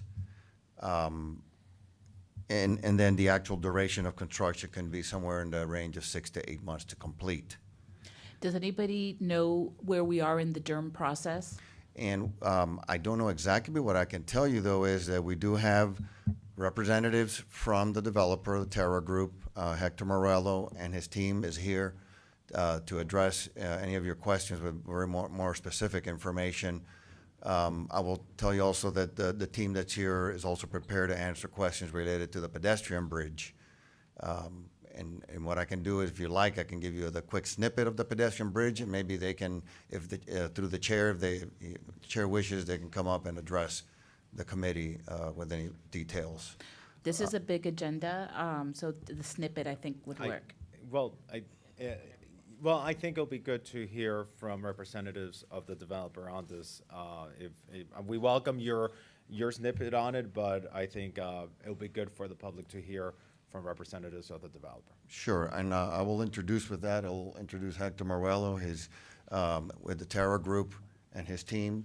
Related to the pedestrian bridge, they are officially into a 100% application process through the final permit with the Department of Transportation, and they're fielding and awaiting feedback from the department to address whatever final comments they may have, and working through the last little bit. They're also into the city's process as of a week and a half or so ago, going through the process that the city has for their permit. Those two permits would hopefully get us into construction in the near future. Thank you, Mr. Director. And Madam Commissioner, what I would like to know from Mr. Meruelo, when is it that we can anticipate for this pedestrian bridge to finally, complete the permitting process and see this moving forward? So for the pedestrian bit, I actually want to bring up Alice Bravo. She's been our consultant. She's been working really close with FDOT. I'll slide over on that. I think in discussions that we've had with Florida Department of Transportation, I think we can get end of April is when we're shooting for getting a permit out of their hands. End of April, okay. And where are you with your permitting with the city? With the city, we've submitted the right-of-way permit, and that's in their hands now that they're reviewing. When was it submitted? It was submitted last week. Okay. And last so week. So we were finalizing the TS permit, which is the original permit. There was comments on that we had to finalize. We had to close those out, and then we're moving into, we opened up another right-of-way permit, which is going to be the governing permit for the pedestrian bridge. I see our deputy city managers in the audience. I think it's no secret that this is a priority to move this forward. Just for my edification, usually how long does it take to review a right-of-way permit, Mr. Deputy City Manager?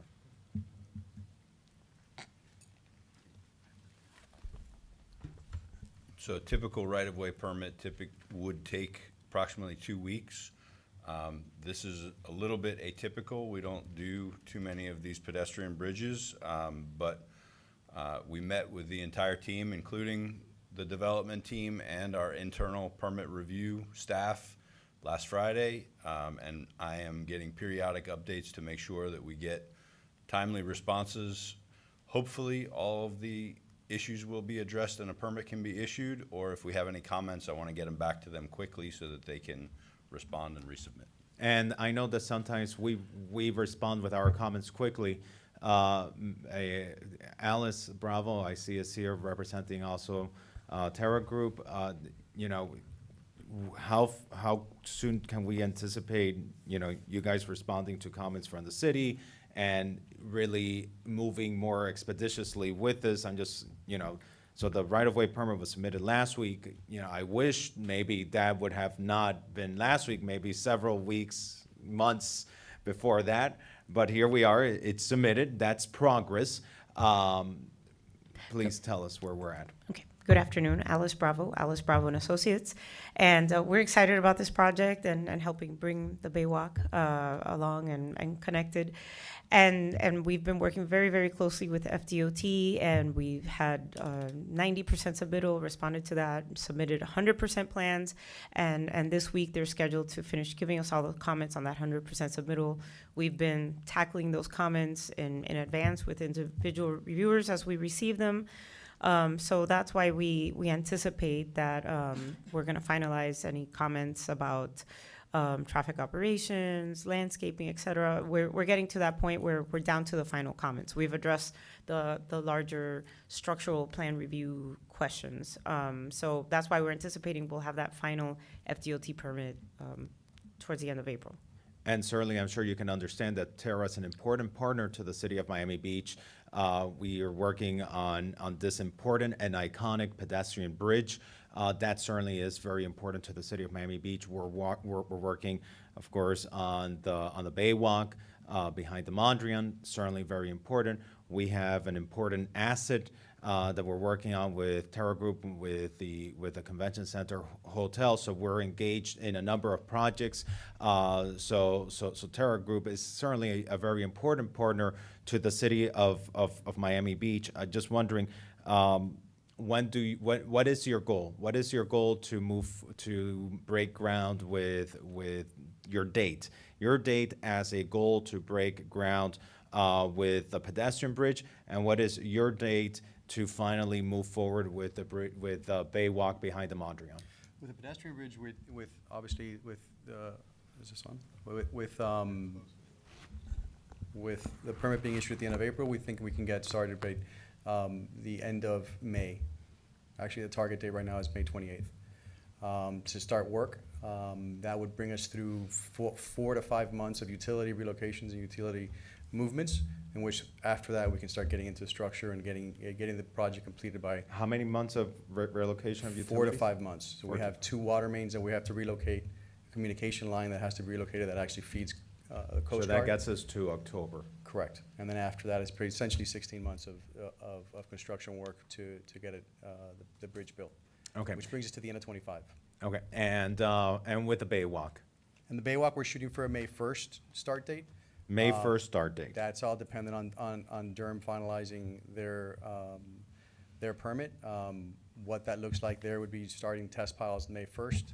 After that, 4 weeks after that, we'd be a full-blown production pile, and completing by November of this year. And we have the contractors that'll be performing the work for both projects here. They've been very involved in plan review, et cetera, in terms of preparation for construction to begin. The Baywalk's been awarded to Dock and Marine, which is John Korvick here, the blue shirt, and then Mastech has been awarded the pedestrian bridge, which we have on this Mendoza with Mastech here as well. Okay.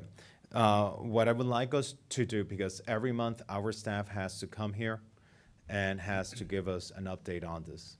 And our staff can only speak to the work our staff is doing, but our staff cannot speak to the work that Terra is doing. You guys can only speak for yourselves. You guys are such important partners to the city for all the reasons I mentioned. Again, it's not just a pedestrian bridge, it's not just the Baywalk, it's also this so important, this economic engine that will be hopefully the Miami Beach Convention Center Hotel. What I'm gonna ask is, we're set to have this item for update on a monthly basis on our agenda, that David Martinez has to come here and stand here and be grilled by us, and we grill him. I'm gonna ask for Terra Group to be here on a monthly basis together, standing with David Martinez for an update on this, because we owe it to the residents to whom we've made this commitment to, just to keep them informed of where we are with the progress that we're making with this. Okay. Great. All right, guys? Great. Thank you for the update. Commissioner, I don't know if there's anything else. Madam Vice Chair, Commissioner Suarez? No? Okay. With that, David, was there anything else you wanted to put on the record? Thank you. With that, we can show the, yes, Mr. Director. Just for clarification purposes, Mr. Chair, this will be continued to the next meeting, May 1, for further discussion? Yes, Okay. and this will stay as a priority item on our agenda. Thank you. Thank you. With that, Mr. Director, let's call up item number 4. Okay, Mr. Chair, item number 4 is to discuss retaining a consultant to conduct an intensity and density capacity analysis, including analysis and recommendations for individual zoning districts. Thank you, Mr. Director. So back in 2008, I think it was, this study was originally initiated. And what it does is it analyzes our different zoning districts.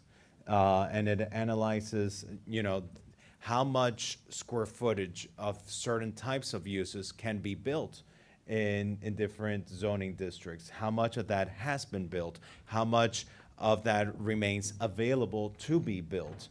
And the last time that this was done was in 2008. And clearly, I think it could be time that we could use this, use an update of this. How does the planning department, Mr. Director, use this study as a tool? So if there was a proposal approved by the commission to retain a consultant to update or use the 2008 study as a baseline, we could use that in terms of recommendations for future increases in FAR, whether those increases are property specific or whether or not those increases are more globally oriented. The other thing that a capacity analysis and an intensity analysis could potentially do is inform whether or not certain areas of the city are either overdeveloped or perhaps there should be a reduction in potentially development rights. Now, that does become a little challenging because Florida, as you're aware, is a private property rights state. And with potential Harris Act claims, we always try to be very judicious in terms of when we would, if at all, recommend any type of either downzoning or reduction in development rights.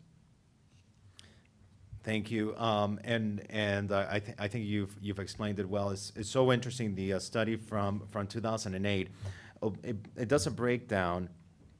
It goes into South Beach, North Beach, Mid Beach, and it'll show you the amount of total square footage for, let's say, in the district for, let's say, residential multifamily, low intensity. I'll show you the amount of square footage in the district for it, the amount of acres, the potential building square footage that's available, how much is built out, how much is not built out, and it goes down and it provides you that analysis for each one of the different zoning districts. And it shows you, okay, if there is a need for more multifamily, it shows you those areas of the city that might have capacity for that.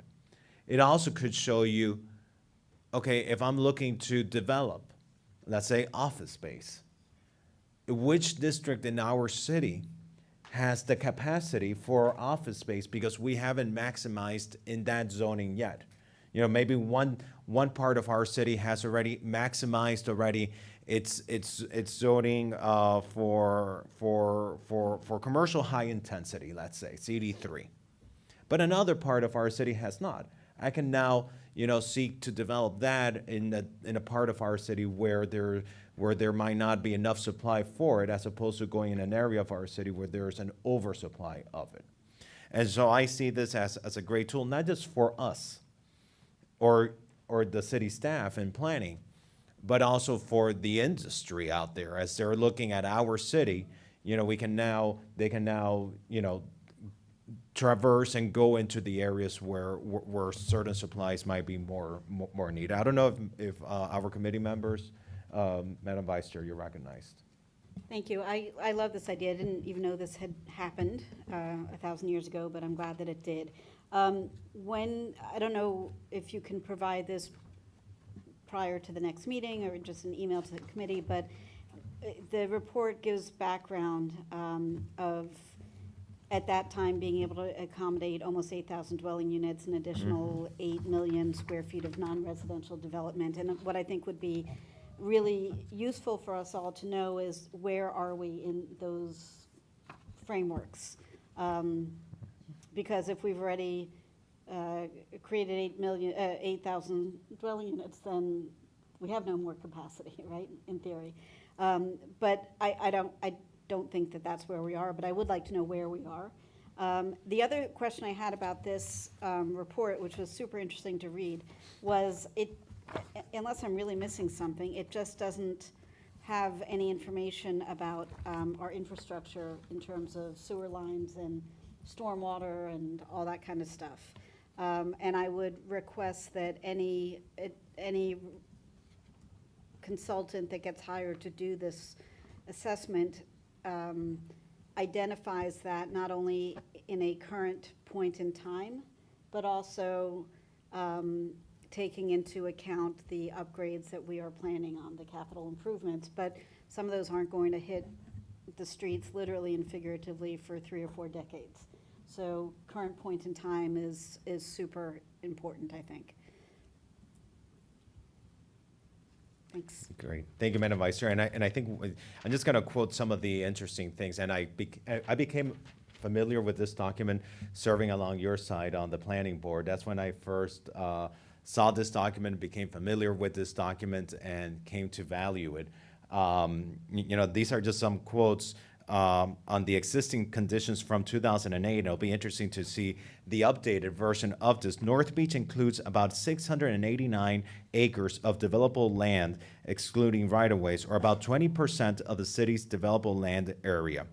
It talks about Middle Beach. Middle Beach occupies almost half of the city's developable land area in the city. South Beach occupies about 32% of the city's developable land and includes the largest population of high-density, intensity development in the city. Almost half of its developable land is designated for non-residential. It includes so much interesting information. In Mid-Beach, more than 48% of the developable land in Mid-Beach is classified as single-family zoning. Mid-Beach also contains almost 400 acres that is designated for government/institutional use. There's so much valuable and important information in this study, and then going down district by district, the different available zoning and available square footage to be developed by district in different parts of the city. I think for land use nerds, it certainly would be a great and interesting read at night. May I? Yes. I just want to also put out on the record, we want to get this information, but this doesn't mean that if we have room to develop more, we are definitely going to develop more. Absolutely not. I want to make that clear. This is not the guidebook on where to build new buildings. This is so that something I know I talked about a lot on my campaign trail. My colleagues have all talked about it as well. We need a holistic approach to the way we go forward with our any future development, because we're really at a precipice of how much more we can tolerate for a lot of different reasons, which are different depending on where in the city we are. So this is to enable us to make better, wiser decisions, not to hand out a map for a land grab. Perfect. Thank you. Seeing no other comments from our colleagues, I'm going to open up the item to public comment. Are there members of the public wishing to speak on this item? Seeing none in person and none online, I'm going to close the public hearing.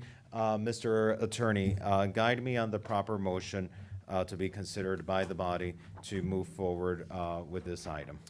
Mr. Chairman, this item was referred to both the Land Use Committee and the Finance Committee. So if the Land Use Committee would like to move forward, you could make a motion transmitting a favorable recommendation to the City Commission.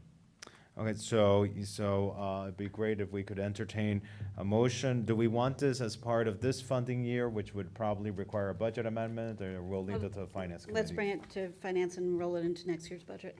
Okay. Unless there's an urgent. Well, actually, Tom, roughly, how much would this cost? I wouldn't want to, $2,008, please. yeah, I wouldn't want to speculate. I think it's something that we probably need to reach out to the firms that do this to get a better number. But off the top of my head, I would imagine something this comprehensive, it probably would be around $100,000. Okay.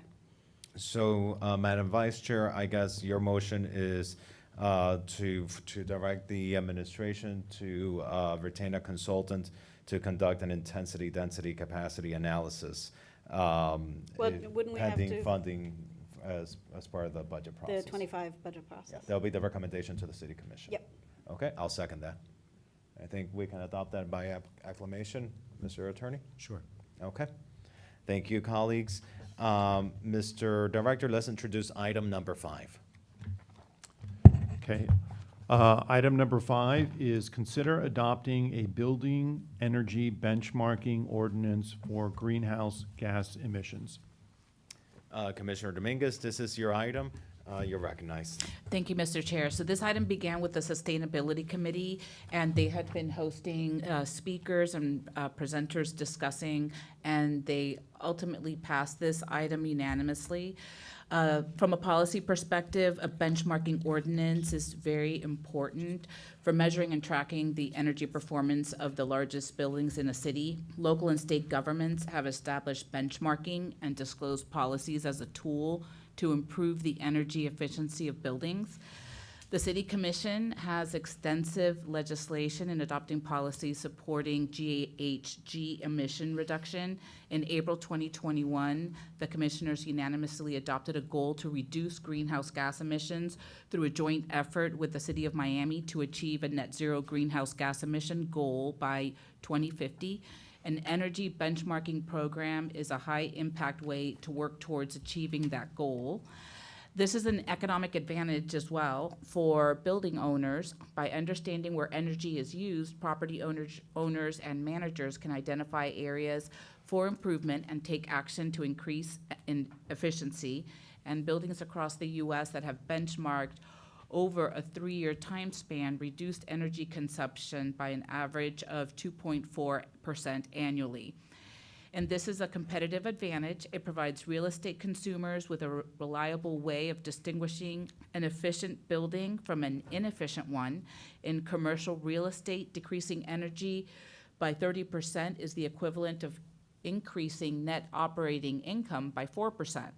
And we can take all of this into consideration into our discussion to explore whether an energy benchmarking program is suitable for Miami Beach.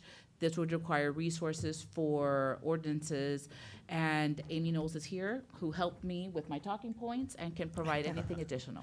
Thank you. We're going to recognize the Director of Sustainability for the City of Miami Beach, and then we'll go to public comment. You're welcome. Okay, Welcome. wonderful. Well, good afternoon, Mr. Chair and honorable members of the committee. So I'll provide just a few comments in addition to what Commissioner Dominguez said. I do have a brief PowerPoint just because this is kind of a different topic and I thought it could help to guide us. So if we could get that up, a little bit about energy benchmarking. It is the practice of assessing and analyzing energy use of a building. How do you improve efficiency of the program? And then you can compare it to past performance in other buildings. Now, the city has done several projects internally to help reduce our energy use and mitigate our greenhouse gas emissions. For example, we track our own consumption monthly. We look at our bills through something called Energy Cap, which has been very helpful. We recently received a report from AECOM on our own energy assessment, and it recommended we prioritize projects such as lighting system upgrades, HVAC system upgrades, rooftop solar and carports, and further analysis for efficiency of machinery. We have some relevant goals that this program is in alignment with that I did want to share. We have a 2050 goal, as you mentioned, to achieve net zero emissions. We have a strategy called Resilient 305 that this commission adopted in 2019, along with Miami-Dade County and the City of Miami, where we work together regionally on resilience. And this was actually an item in there to develop an energy benchmarking and transparency ordinance for municipal and commercial buildings. And then finally, just note, in Miami Beach, 70% of our emissions do come from buildings. So it is a big source for us. So both the City of Miami and Miami-Dade County have been moving steadily forward. Miami did pass an ordinance back in 2021. The program's underway. And then the county is still working on their ordinance. However, they did develop a BE 305 voluntary challenge program. And that is something for businesses to participate in. We have since passed an urban heat island ordinance in Miami Beach, and we also have our LEED ordinance that requires newer buildings over a certain size to be built with those LEED gold requirements. So it is best practice to really focus on larger buildings for something like this. Buildings do waste up to about 30% of their energy and water due to inefficiencies and poor operations. And that's just, important to note size-wise. A little bit about the county's program. So they have 120 different buildings participating, and I'm proud that 12 of them are on the City of Miami Beach on our property. You can see here one of the buildings, 5600 Collins, was actually highlighted as a case study report and has energetically been participating. So that is an important program that already is offered to our residents.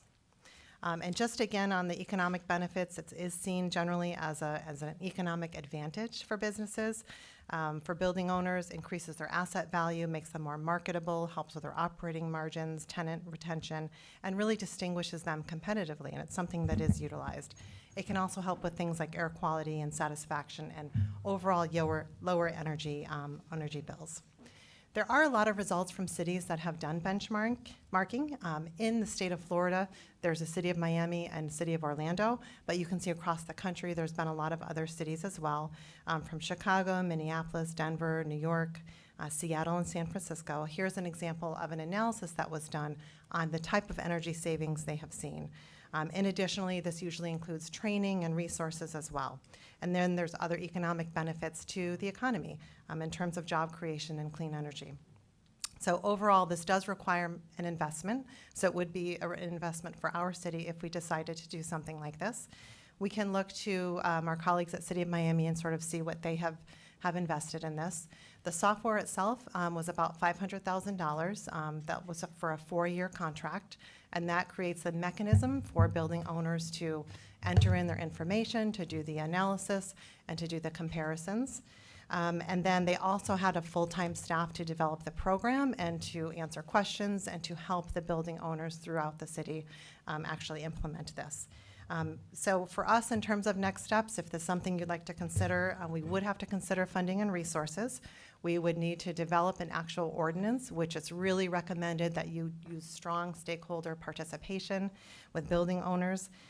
We would have to go through a procurement process and then go through implementation. So it's a many years process. With that, I'm happy to answer any questions. Thank you, Madam Director. What I'm going to do, I'm going to go ahead and open up the public hearing, and then we'll bring the conversation back to the dais for members of the committee who have questions of staff and of the sponsor. With that, Johan Moore, I see you have your hand raised. You have 2 minutes. You're recognized. Thank you, Mr. Chair. Good afternoon, Commissioners, Chair, and staff.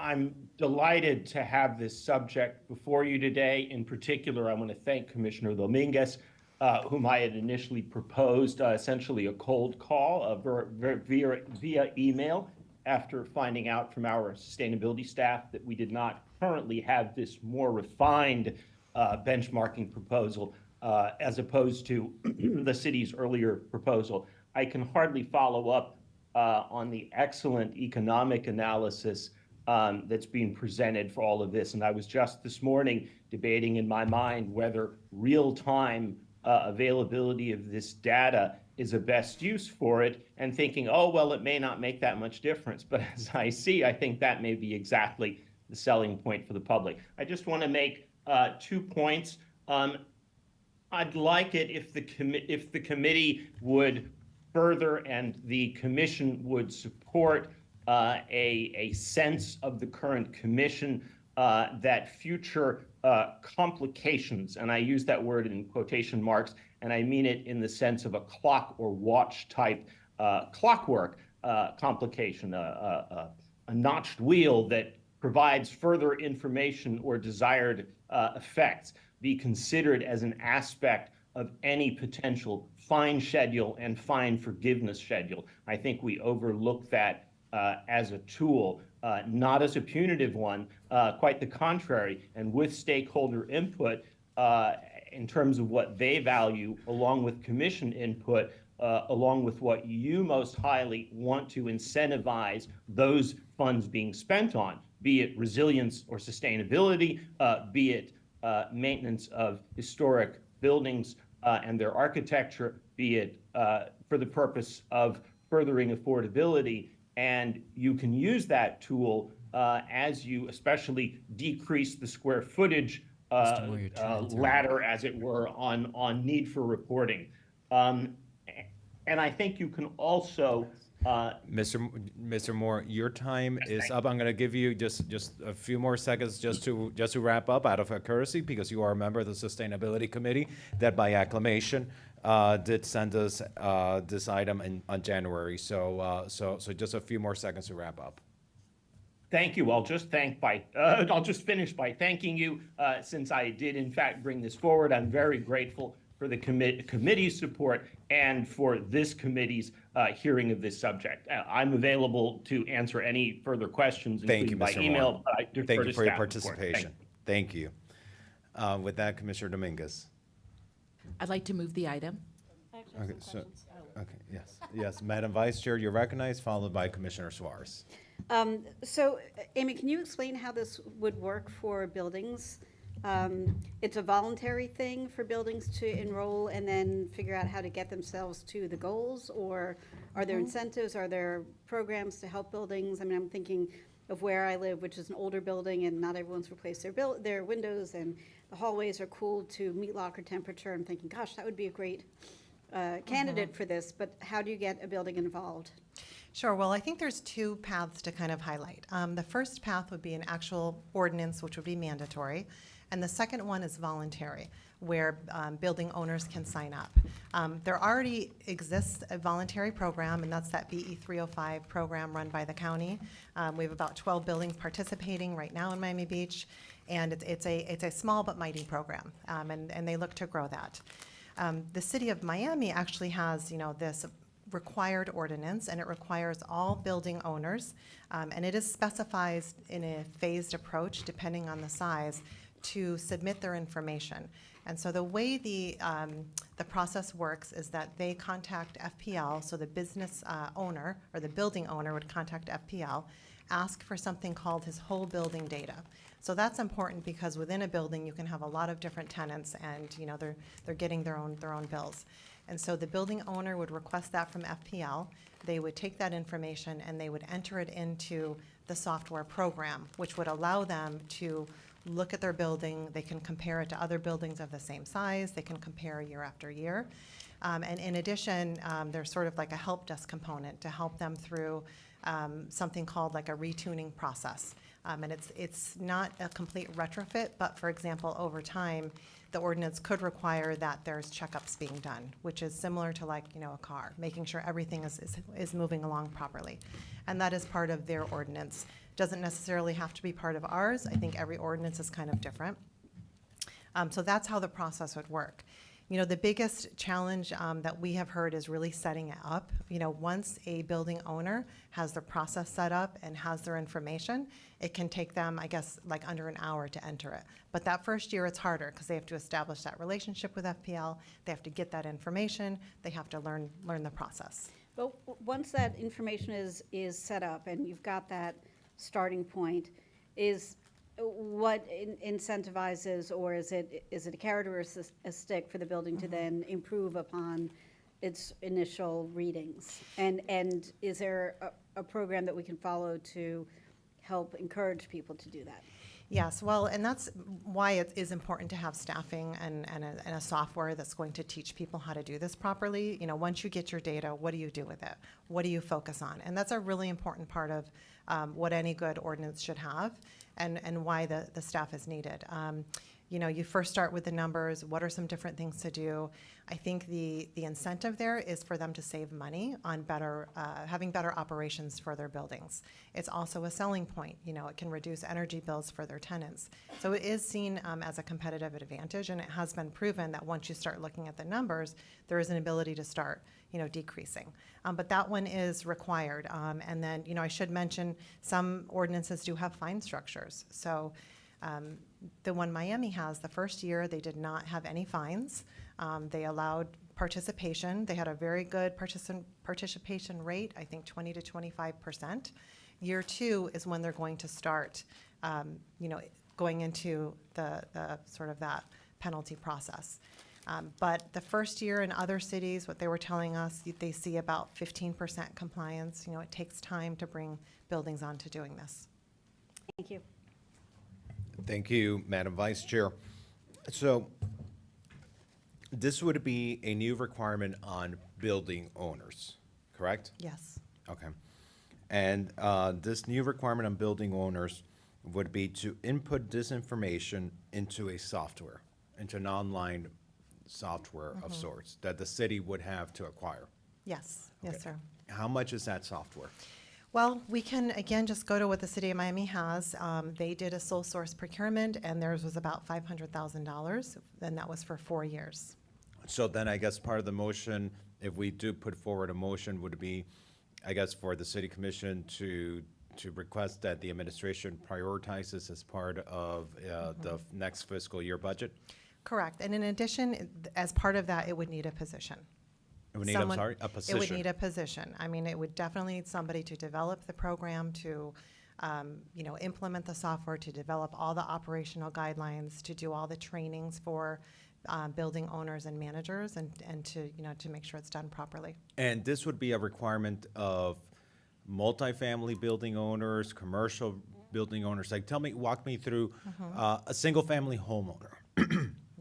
Won't have to do this. Condominium associations would have to do this. Well, I mean, we would really, it would be important for us to analyze the size of our buildings and what would make sense to phase it in. So we could start with the largest buildings, with the largest square foot, and then kind of go down from there. Okay. That's considered best practice to phase it in, because the largest buildings have the largest ability to achieve savings. Okay. So that's something we would work out through a stakeholder process. Okay. And then we don't have a proposal yet as to compliance, like whether this would be voluntary or non-voluntary. And if it, you know, let's say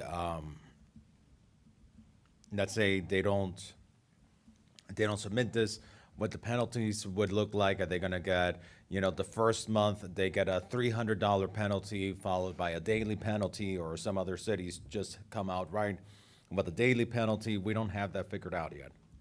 I think it's up to us to develop and create what would work best for our city. There's a lot of examples.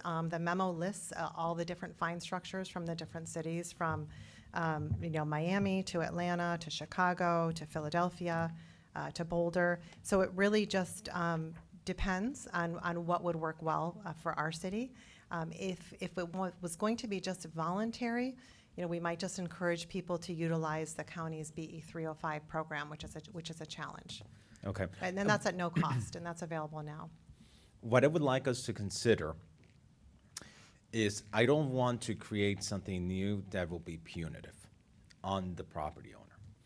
I do see the value of creating this benchmark program to be more self-aware and help property owners reduce their energy consumption and lower our greenhouse gas emissions, and make sure that we're moving forward in a more environmentally friendly manner.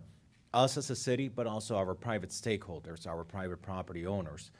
I would like us to figure out the way that we make this as an incentive, that the property owner that participates in this gets an incentive of sorts a benefit that they wouldn't get otherwise.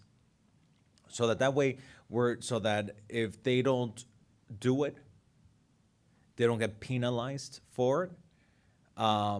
Because, we have a lot of absentee property owners, and then all of a sudden, an old lady that owns an apartment building, doesn't know about this, doesn't know how to submit the information online. Now it's racking up a bill that becomes a lien that, now, it becomes a liability for them. I'd rather see this first, implemented first, through incentives. Okay, if you do this, the city will help you with that. You get a discount in your BTR, you get something. Before we go into the route of actually mandating it as the standard, before we say, well, if you don't do this, we're gonna start charging you $250 a day and that type of stuff. So perhaps, Commissioner, what I would suggest is, because I think the recommendation or the desire was to consider adopting a building energy benchmarking ordinance.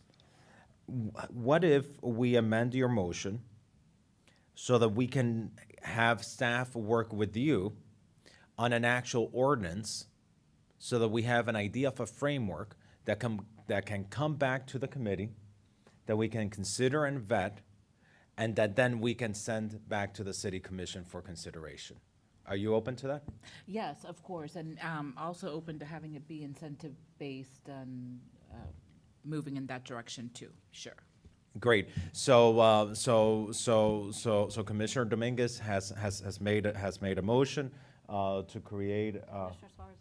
Oh, I'm so sorry, Commissioner Suarez, you're recognized. Thank you, Madam Vice Chair. You're very welcome. Kind of took the words right out of my mouth, Alex. Yeah, I don't think we want to go toward a punitive system for down this route. I think, I would this even apply to like 4-unit condos and above? I don't think so. I mean, the first step, at least for Miami, was 100,000 square feet buildings. So it's pretty large. So- But that would really be up to us based on our housing stock. So right. So at what point do you say it's a success and say, all right, they've met the requirement, and who sets that requirement? Well, just submitting the data first and having people meet that actual deadline is, I think, a big success for year one, getting the data and looking at it. And then ideally, we as a city would be looking for those reductions in energy use and those kind of efficiencies. And we'd want to see those results of the program. And in addition, that's great for the property managers and owners as well. Now, would that take into account individual condo units? It really, I think, depends on the property. I mean, we could focus on commercial, but usually multifamily is included. Yeah. So what I want to avoid is, getting people to maybe raise their temperature of their air conditioning because they're trying to meet a certain threshold of energy savings, and I want to avoid that. I think that's a little. I think that would be too much to ask. Property owners. So I think we need to just be very careful. I think this is a great idea to find out where we are as far as energy output and consumption. But I think I echo what our chair said, is that we don't want this to be punitive. We want it to be incentivized. Thank you, Commissioner. With that, I think there's a motion on the table. Mr. Attorney, is there clarity to staff on the motion? Yes, and I think the motion is just for the record, I think the motion is consistent with the referral, which was to consider adopting an ordinance on benchmarking. It sounds like the consensus on the committee is to look at it either a voluntary or incentive-based model. Correct, and for the administration to work with the sponsor on the criteria. Do we want this to apply to condominium buildings, or do we want it to apply to multifamily, or do we want to start with commercial property? buildings like office buildings and retail spaces as opposed to residential buildings and that type of stuff. Work with the sponsor on that language so that then we have a framework as a starting point for us to deliberate and consider at the committee. Okay? So I think by acclamation, Mr. Director. Just for clarity purposes, Mr. Chair, do you want this to come back at your May meeting or the June meeting? Because I know you need time to draft the ordinance. Please guide us. How much time will you need for Yes, this? I think this will take a few months. As I mentioned, So typically let's say a June.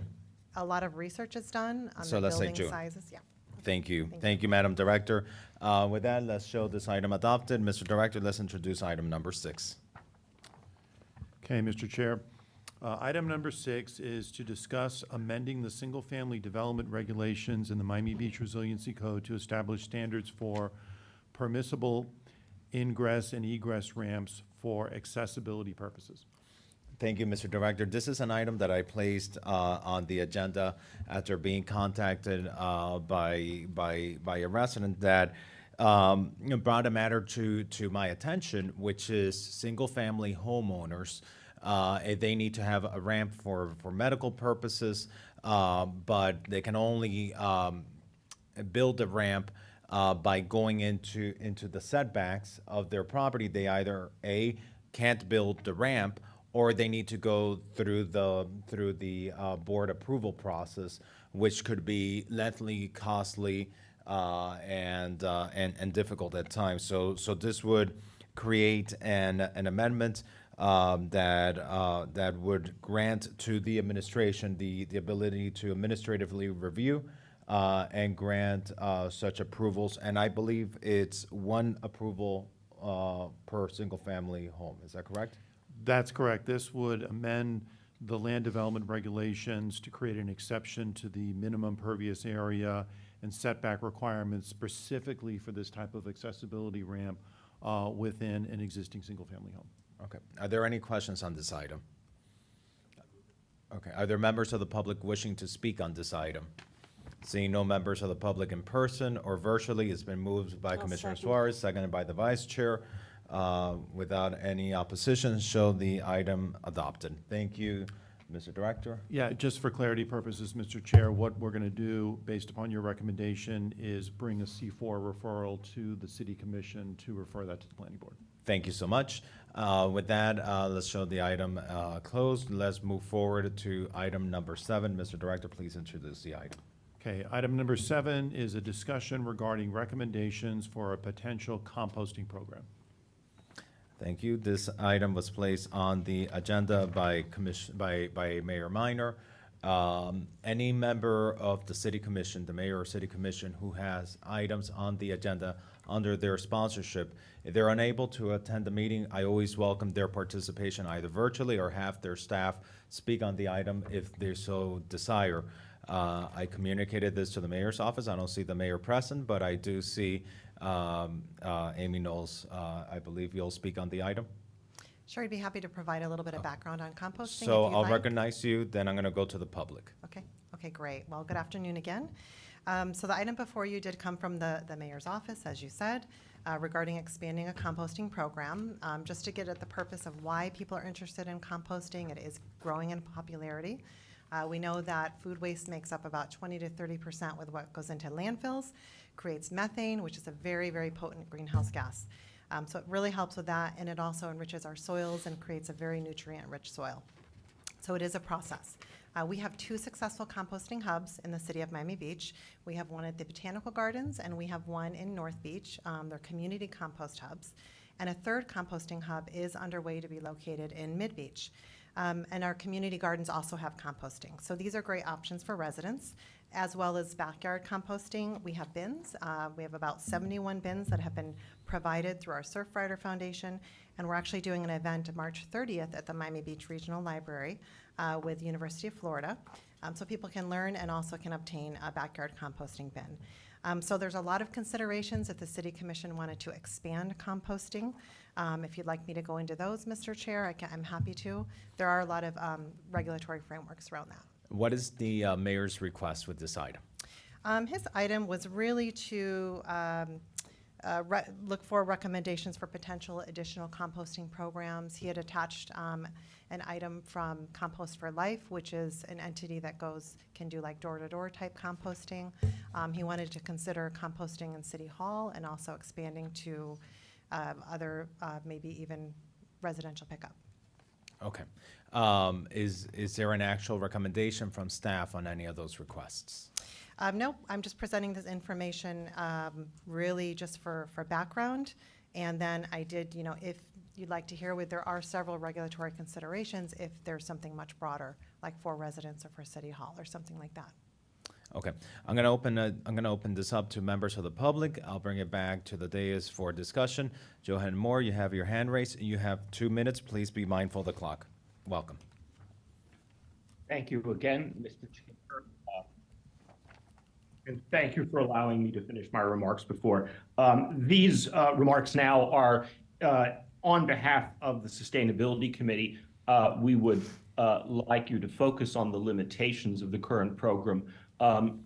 Residential units in much of South Beach, especially within Flamingo Park, that may not have cars, that may have small units, find it difficult to transport compost to the compost hubs.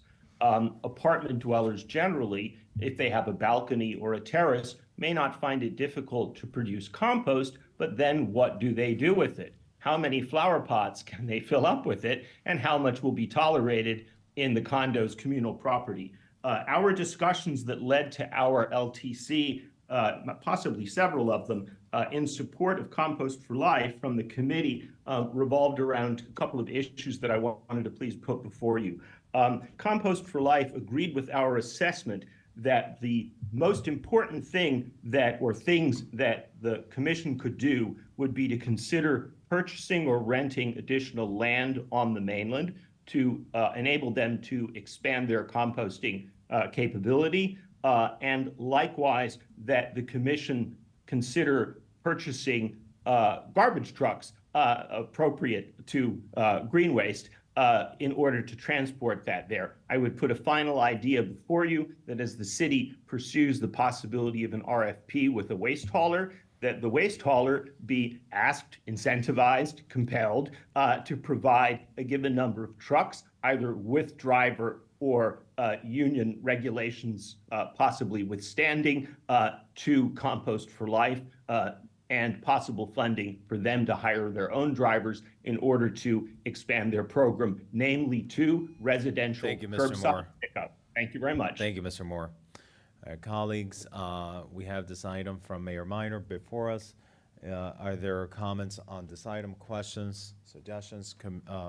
Madam Vice Chair, and then Commissioner Suarez. So, thank you. Sorry about that. I think setting up composting bins at City Hall is kind of a no-brainer. I mean, nothing's a no-brainer, but that's an easy, low-hanging fruit that I think we can do that might make a small bit of difference and certainly help educate. So whatever we could do to make that happen quickly and easily would be great. We're across the street from the Botanical Garden, so collecting it and dropping it off once a week or whatever shouldn't be too onerous. We could hopefully be able to figure that out. I was going to suggest what Johan Moore suggested, which is in their pursuit of the ever elusive waste hauling contract, that we talk to them about what their capability could be to address some of these needs. I don't think it's super realistic for us to be talking about buying land on the mainland to try to further these goals, worthy though they may be. So the two things that are the most low-hanging fruit would be, I think, doing it at City Hall and talking to the waste haulers who are competing to try to incorporate that into what they may be doing.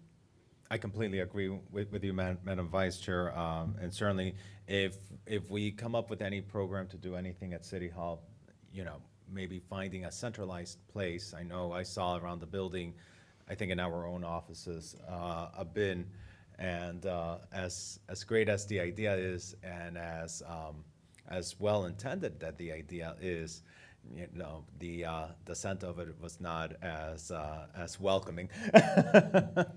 No, I mean, they need to be the right receptacle that seals At the off right snow. locations. At the right location. At the right location. And I think that's it. We want to make sure that City Hall remains a welcoming and professional environment where there's no scent as a byproduct of a facility like this, but finding the right space for it, maybe outside the building, near where, trash is collected or something like that. We leave that in the hands of our capable and professional staff. Commissioner Suarez, on the item, you're recognized. Yeah, I love the program. I would be very, the Commissioner Bott hit it on the head. What would it take to have a pickup from waste or from a waste company, maybe once a week or every other week, to, I guess, pick up those pink buckets, right? And that's the program. Yeah, so that is just one provider that is out there. There actually are not any approved locations for composting through all of Miami-Dade County, so there's no approved locations for composting to go to. So that is regulated by State Statute 62-709, which provides different pathways to get entities there, but there's just not currently any. So I think that are some of the issues, and any haulers would have to be authorized haulers, whether they're, solid waste, but they would have to go through a process to make sure they're authorized. And that is something, we've spoken with the county about that. And so we do have to be careful as a city that we are abiding by, all of these laws. And that's why the community composting bins are the way that we have really gone, because they are exempt from regulation because they're so small. If we set up a composting site at City Hall, we would need, a few thousand square feet. It would need to have, it would cost a certain amount to really do that properly. Definitely around 100, 150,000, and it would have to be managed well to get away from those odors, if you will. Through the chair. Yes. So in all of Dade County, you said we don't. There are no authorized composting facilities in Miami-Dade County. At the moment, but Miami-Dade County, I believe Mayor Cava is looking. So they're really looking to create a pathway for the future. They will be releasing an RFP soon on zero waste master planning. I think in the next coming years, we're going to see a lot of innovation. They're looking at large scale sort of work with this. But right now, it's very sensitive because we're so hydrologically connected to our groundwater on the mainland. And so these are really seen with a lot of restrictions. I mean, they have to be paved areas, they have to be covered. The stormwater runoff has to be very controlled. So, as a city, we have to be very careful with contracting anyone, with doing composting. So perhaps maybe I don't know how you guys feel, but maybe the direction would be create a few more community composting centers. Because we only have two? Yeah, so we have two now, and we're putting a third one in Mid-Beach. The issue, some of the challenges are just having space, right? So you do need that space. Single-family homes. How big of a space? A few thousand square feet. Single-family homes, we've gotten feedback, they don't want to be near them. Parks that are next to homes, they've, also given feedback, they don't want it near them. So it really needs a lot of space. And that is something that just really has to be tackled.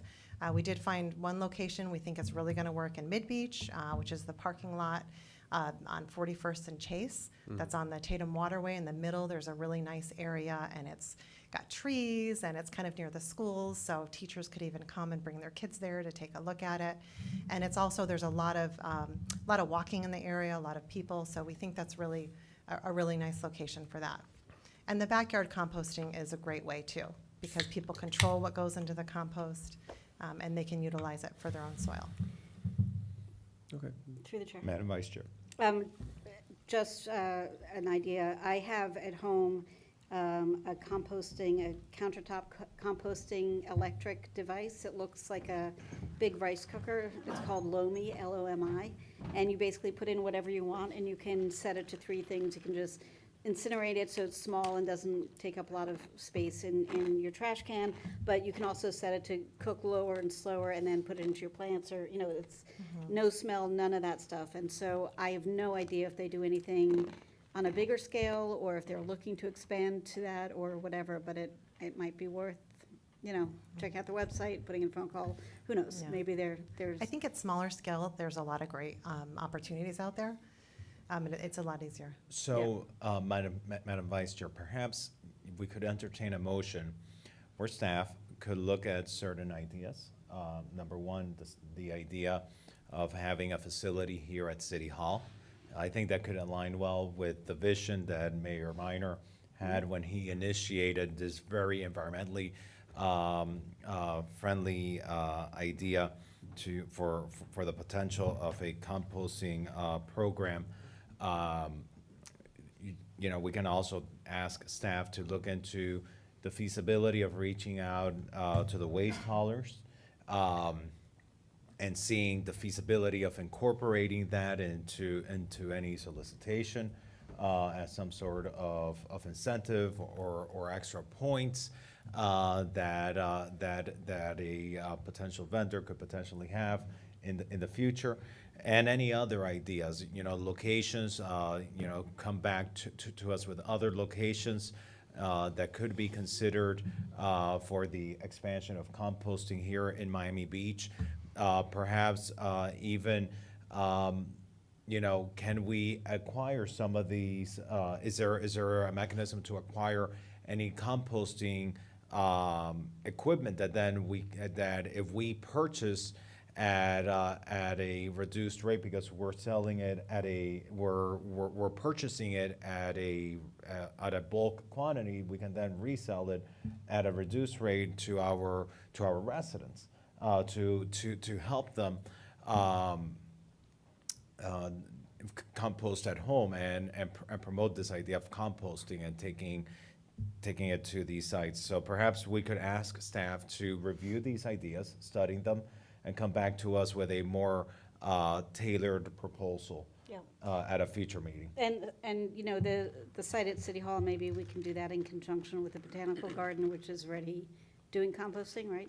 And so it's not one more thing for City Hall to be doing, but it is, it's an easier way to collect what we're discarding in City Hall, and then it just goes over quickly to the Botanical Garden. So it wouldn't necessarily be intended to be an additional site because it's a block away, but just to. A receiving facility. Yeah. Almost. Yeah, we'd be happy to speak with them. Yeah, if they would thank want to come pick up the food waste and compost it there. That's what you're saying? That's what I'm saying, yeah. Yeah, we could speak with them and see if they would, And add maybe we that just on. have something in the loading dock area, if that's where it all gets dumped at the end of the day and it's contained and out of the way and. Okay. All right. So with that, when could you come back to us?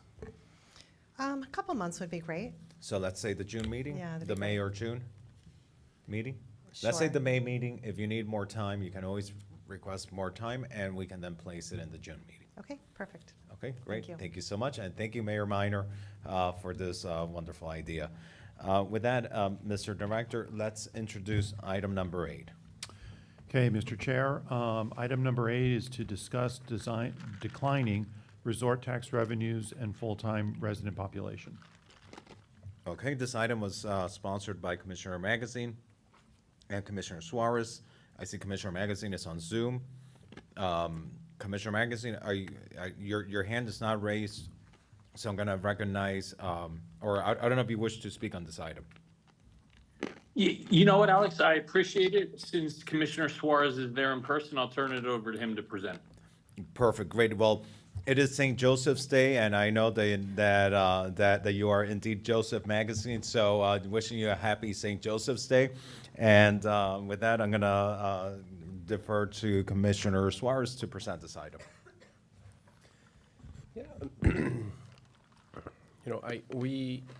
Miami Beach is the only city in our county that has lost residents over the last couple of years. And so, I think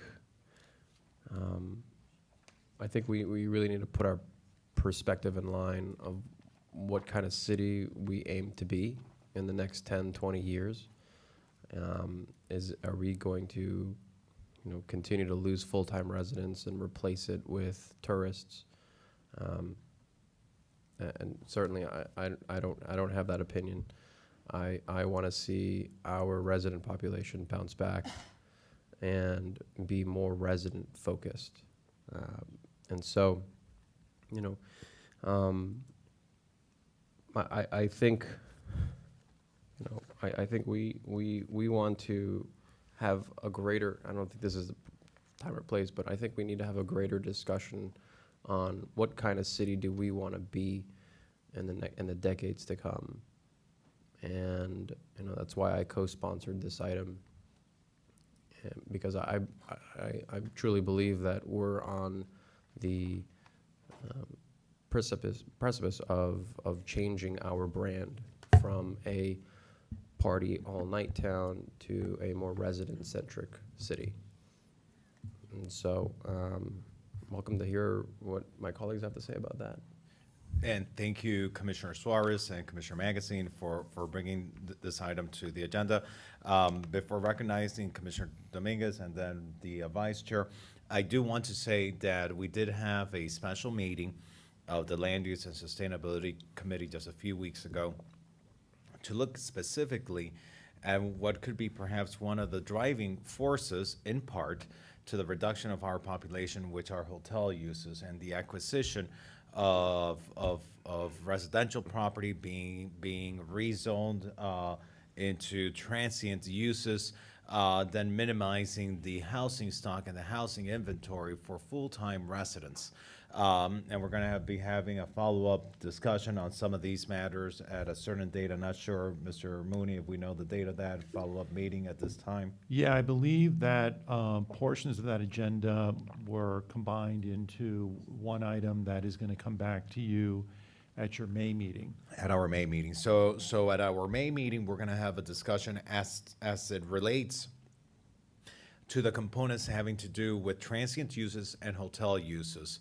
But certainly, we need to look at how do we, on the other end of it, build the city that we want to be. So build a city that provides for more housing opportunities for more full-time residents.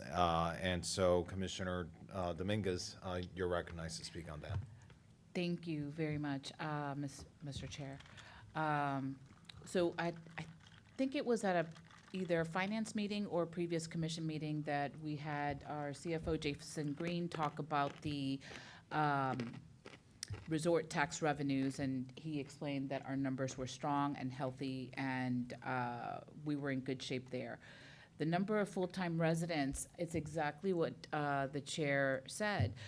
There were a number of buildings, residential buildings and different projects in North Beach, at least a dozen, that were scooped up, people were priced out, and buildings are in the process of going up, and I think they're off short-term rentals. It's devastating. It's very sad that that's happening up in North Beach, but I know that so many people were priced out during that time.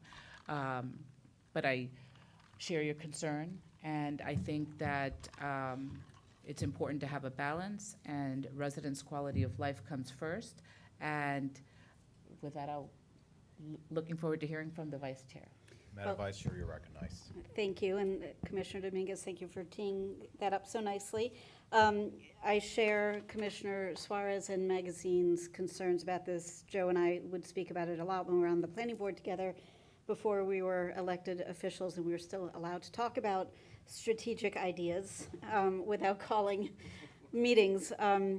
But I think this is a big conversation we've all had along the way as residents, as candidates on various boards, and I think it actually ties in very neatly to one of the earlier items we heard today about pulling together the report on what we can handle as a city, where we can find new opportunities to develop, where we are oversaturated, what we can support from our roads and infrastructure, et cetera. It is a bigger conversation. It is definitely a strategic conversation, because if we are relying on our resort tax income to do everything we want to do as a city for our residents, and we have fewer residents and more resort tax income, something's amiss, right? So we're going to need to figure out how do we supplement the funds if we are not having so much come in from resort tax income. Where and how and what kind of development do we want, and how do we make it, how do we make the city the kind of city where we all want to live? I mean, you've heard me say this a million times before, but you've got to plan for the city you want, not react to the city you have. I sent an article this weekend to a few people, I think in the planning department, and somebody actually just sent it to me this morning, and I can share it to anybody who's interested, about what keeps Paris, Paris, right? And the surprising answer was government subsidized affordable housing, but not the Cabrini Green type of affordable housing, but buildings being built or bought and rented out below market so that the guy who owns the patisserie below and the boulangerie next to that and the framing shop and the yoga studio all live within the neighborhood. They're not spending 3 hours on a subway or a metro, which we don't even have, to get into work. And that what makes a community is people being able to live and work and send their kids to school and get to their entertainment, movie theaters or, whatever, without having Herculean efforts made. So we don't want to turn into Monaco, where this is a place where only people who buy $20 million apartments can afford to live. We don't want this to become short-term rental central, more so than it already is, and our hands are tied on that. So I don't think any of us here have the answers, because as you very adeptly said, Commissioner Suarez, we're at the mercy of Tallahassee, and things that we know are better for our city, we're not allowed to do. So love this idea of getting into the numbers and the weeds in conjunction with the report that we're going to commission. And then when we have all that, let's have a big, robust conversation about what we can do, where it makes sense to do it, and how best to go about doing it. Because that's how we get to where we want to be, not where we are. Thank you, Madam Vice Chair. I think one of the things that we need to do as a community is we've identified areas we want to protect. That's very important. Knowing areas where we clearly tell developers, right, hands off over here, because we want to protect this. And if you want to do anything here, it has to be within the context of preservation and preserving character, not just of the building, of the area, and its scale and its size, and its quality of life. I think together with that, what is appropriate is to say, notwithstanding the fact that we want you to be hands off over here, these are the areas over here. So don't touch here, because we want to preserve this, but we're more open to discuss development in these other areas. And I think that that's something that we need to do. For example, for me, and I've mentioned it already a few times, I think 17th Street. 17th Street is on a main corridor of our city.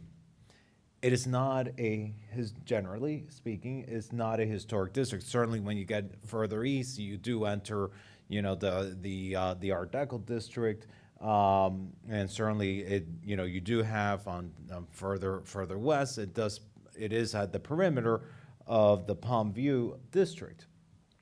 But between that, you have a lot of space where you could have potential for housing development. And to me, it makes sense because it's 17th Street. It's a main thoroughfare.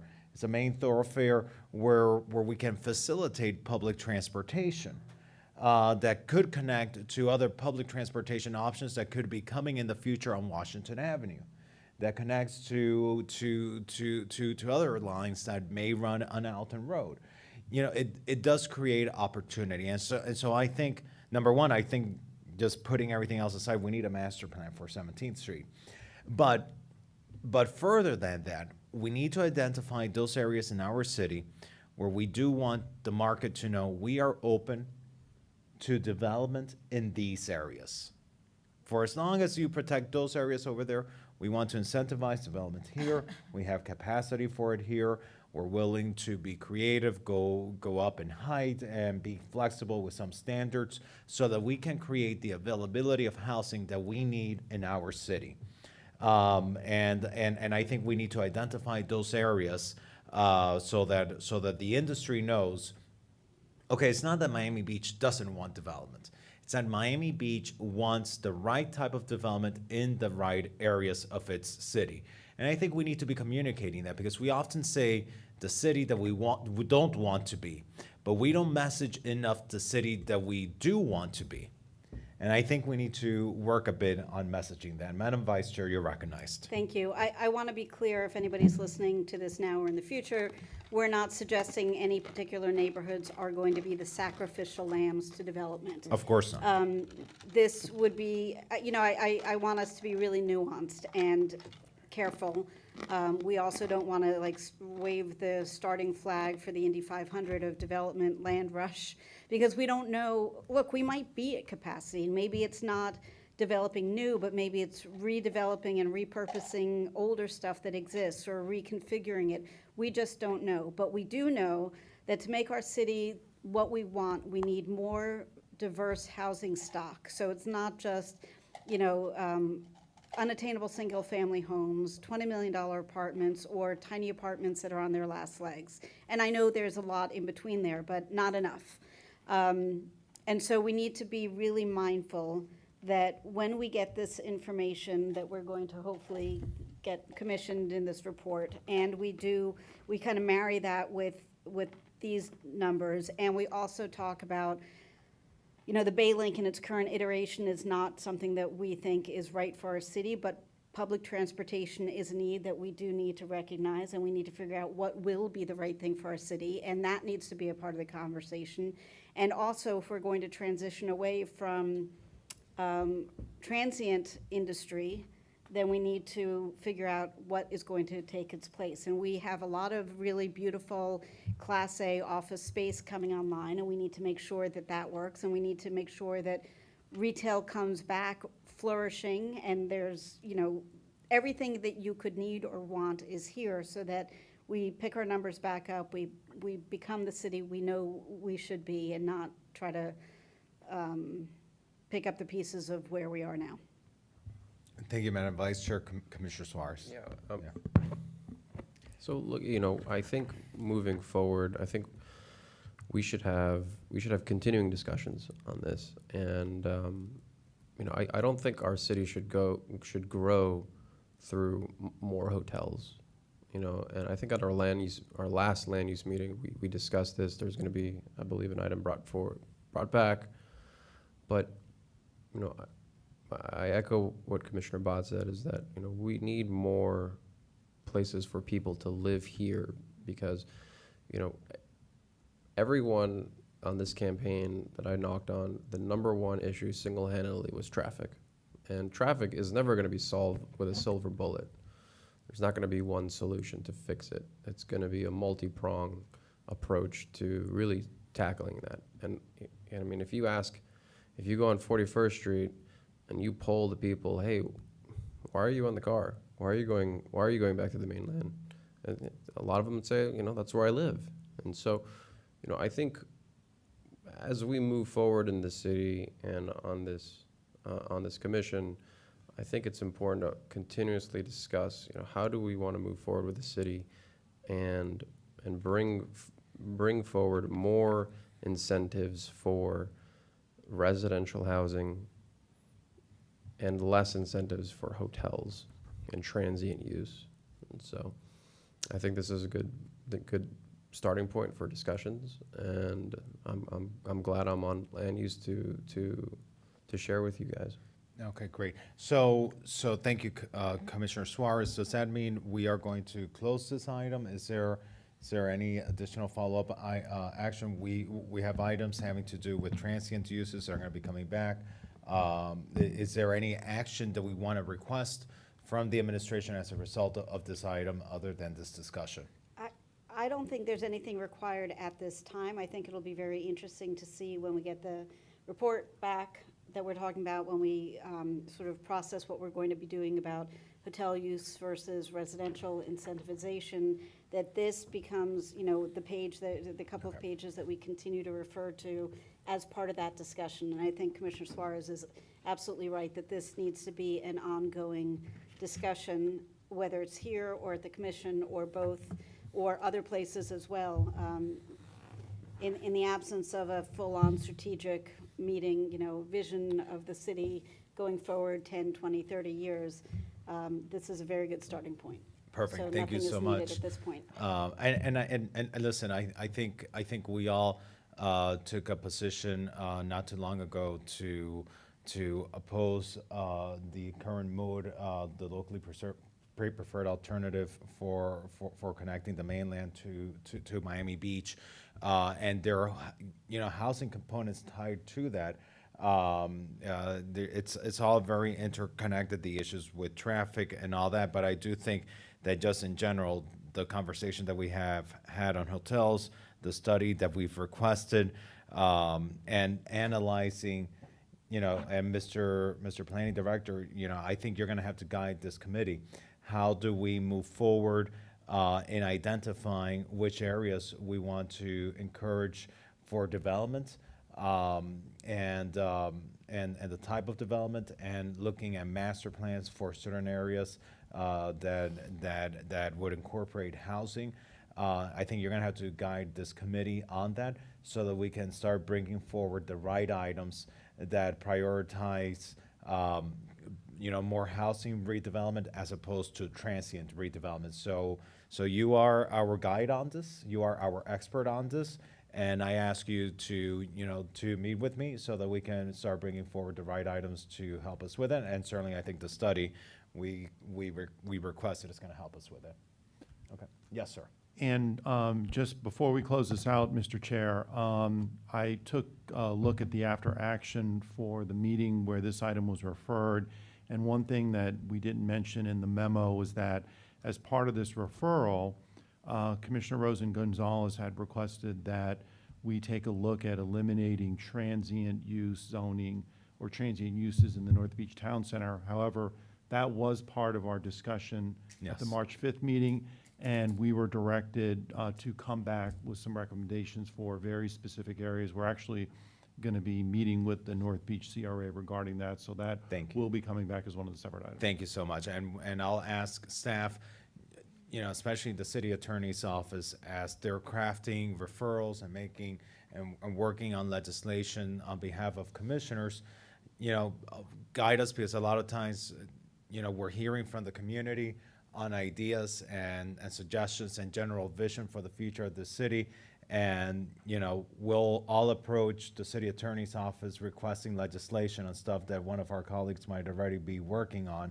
And so I think we just need the city attorney's office to guide us. If the other item was already working on that, we don't need 2 or 3 simultaneous items moving forward at the same time. It's just not an efficient use of staff's time.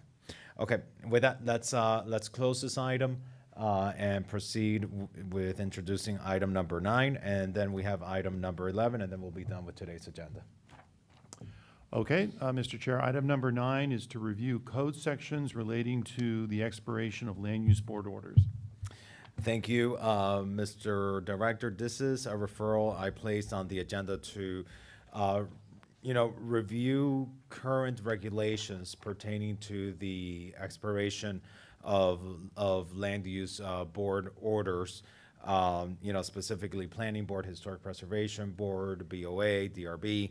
I want us to discuss whether there should be a maximum period of time to obtain a building permit after individuals have received these board orders, and not just a building permit, because sometimes it's easy to get the building permit and keep it active, but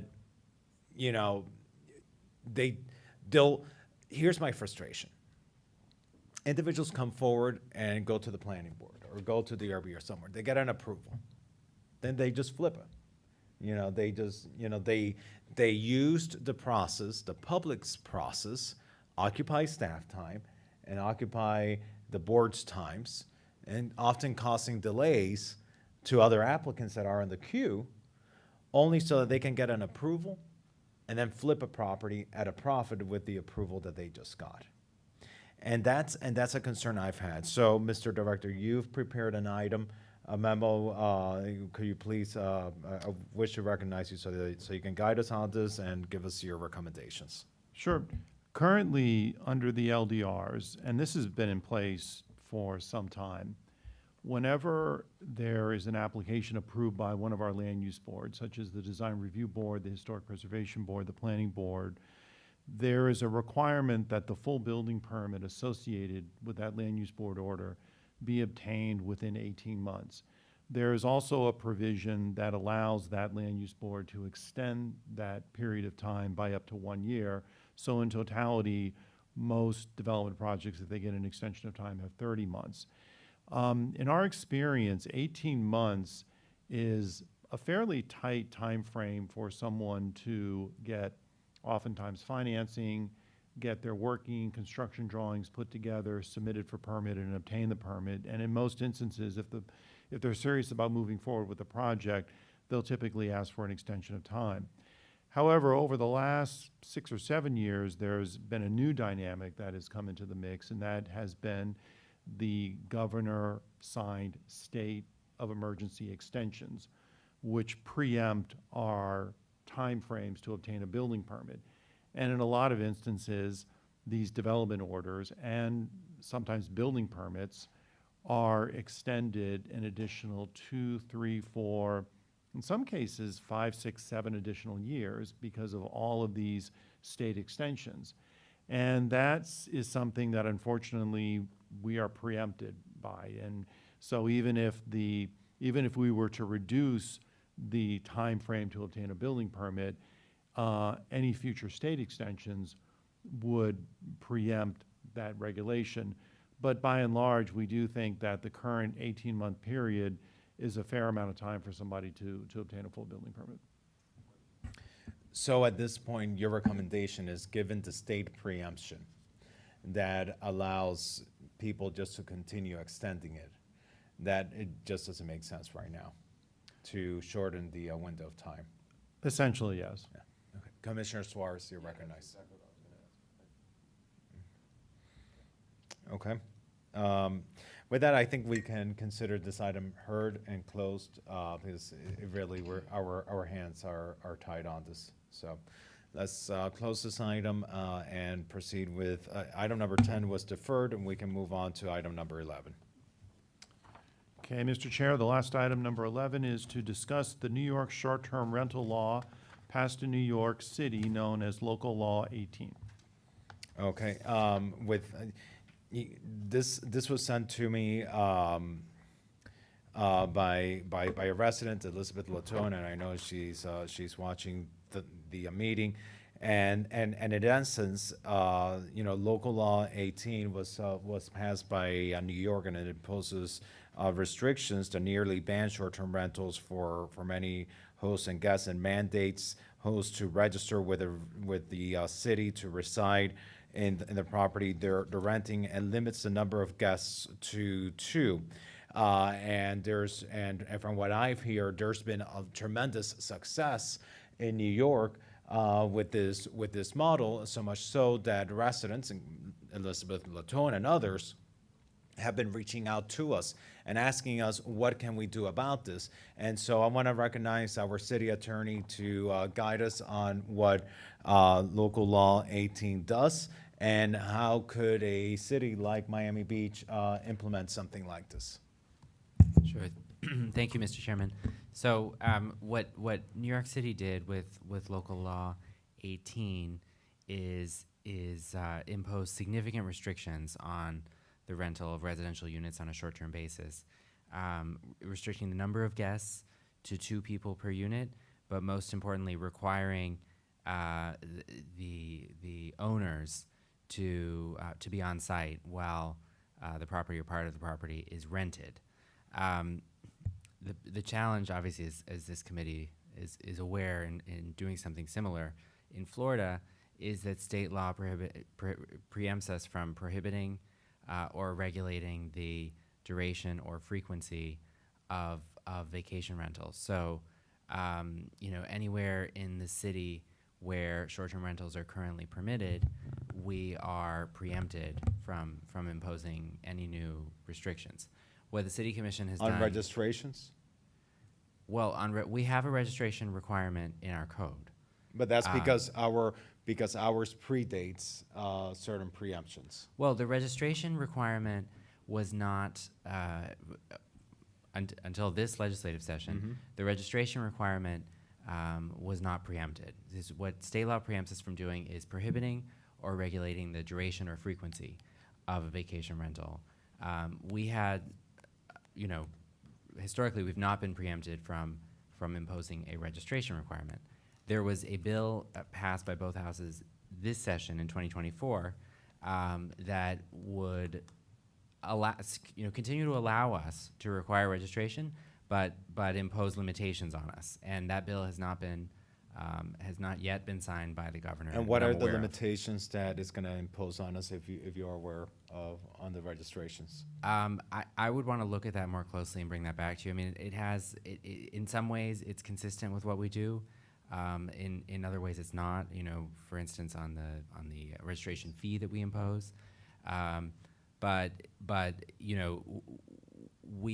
Can we limit the amount of guests the way that New York does? We do now. I don't believe the new bill is stricter on that point, but I would want to look at that and get back to you. Okay, all right. So perhaps we could look at restricting the amount of guests further, but you're going to research that. You'll get back to the committee. Can we require someone to live on a property that is being used as a short-term rental? I don't believe we can under state law, no. Okay. No. All right. Is there anything else that local law 18 in New York does that we could potentially do here besides putting limitations on the amount of guests per unit? Not that I'm aware of, Mr. Chairman. I mean, the commission has been most successful in addressing short-term rentals, moving forward as sort of, as a disincentive, as adopting zoning incentives to convert transient to non-transient. So let's look at what we can do in terms of occupancy in short-term rentals. What are our current regulations? What further would the state law allow us to do? And maybe we can work on something to bring back to the committee as it relates to occupancy if necessary. Before we close out this item, I see we have a member of the public with their hand raised. Elizabeth Latone, you have 2 minutes, and then I'll close the public hearing and we can close the meeting. Hi, everyone. Hi, Nick. My understanding from the state, I don't know why I'm echoing, but my understanding from the new Florida law is that we can, it's not required, but we can implement a registration, and we can ask that there be someone be contactable 24 hours a day. Also, we can, but it's not required, limit how many people, for instance, per square feet or per square foot.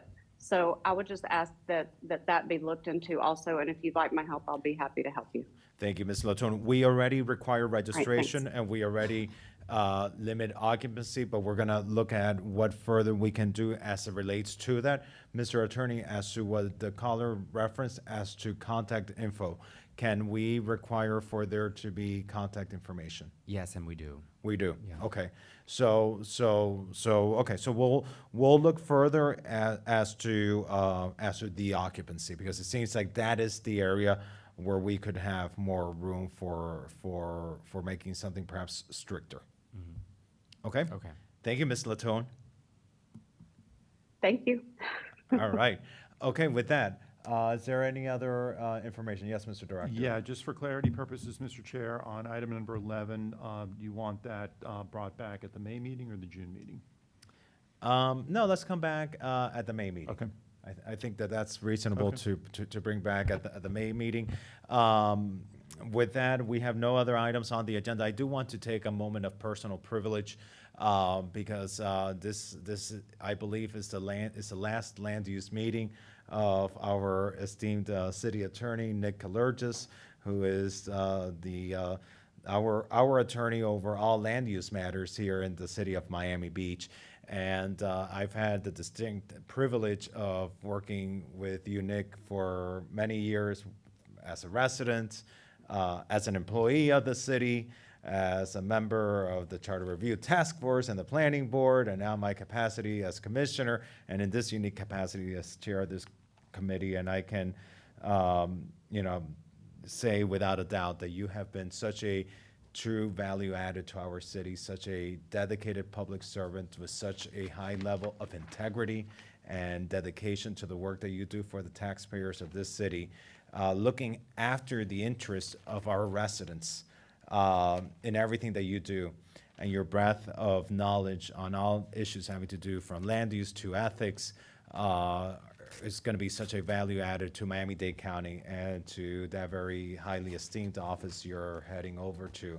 I couldn't think of a better fit. Our loss is there again, but you will certainly be missed on this side of the bay, and so grateful for your public service.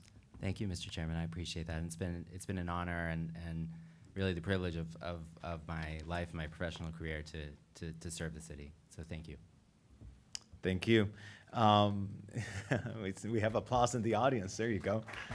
There we go. With that, we have no other items on the agenda, so we can adjourn this meeting. Thank you all for your participation.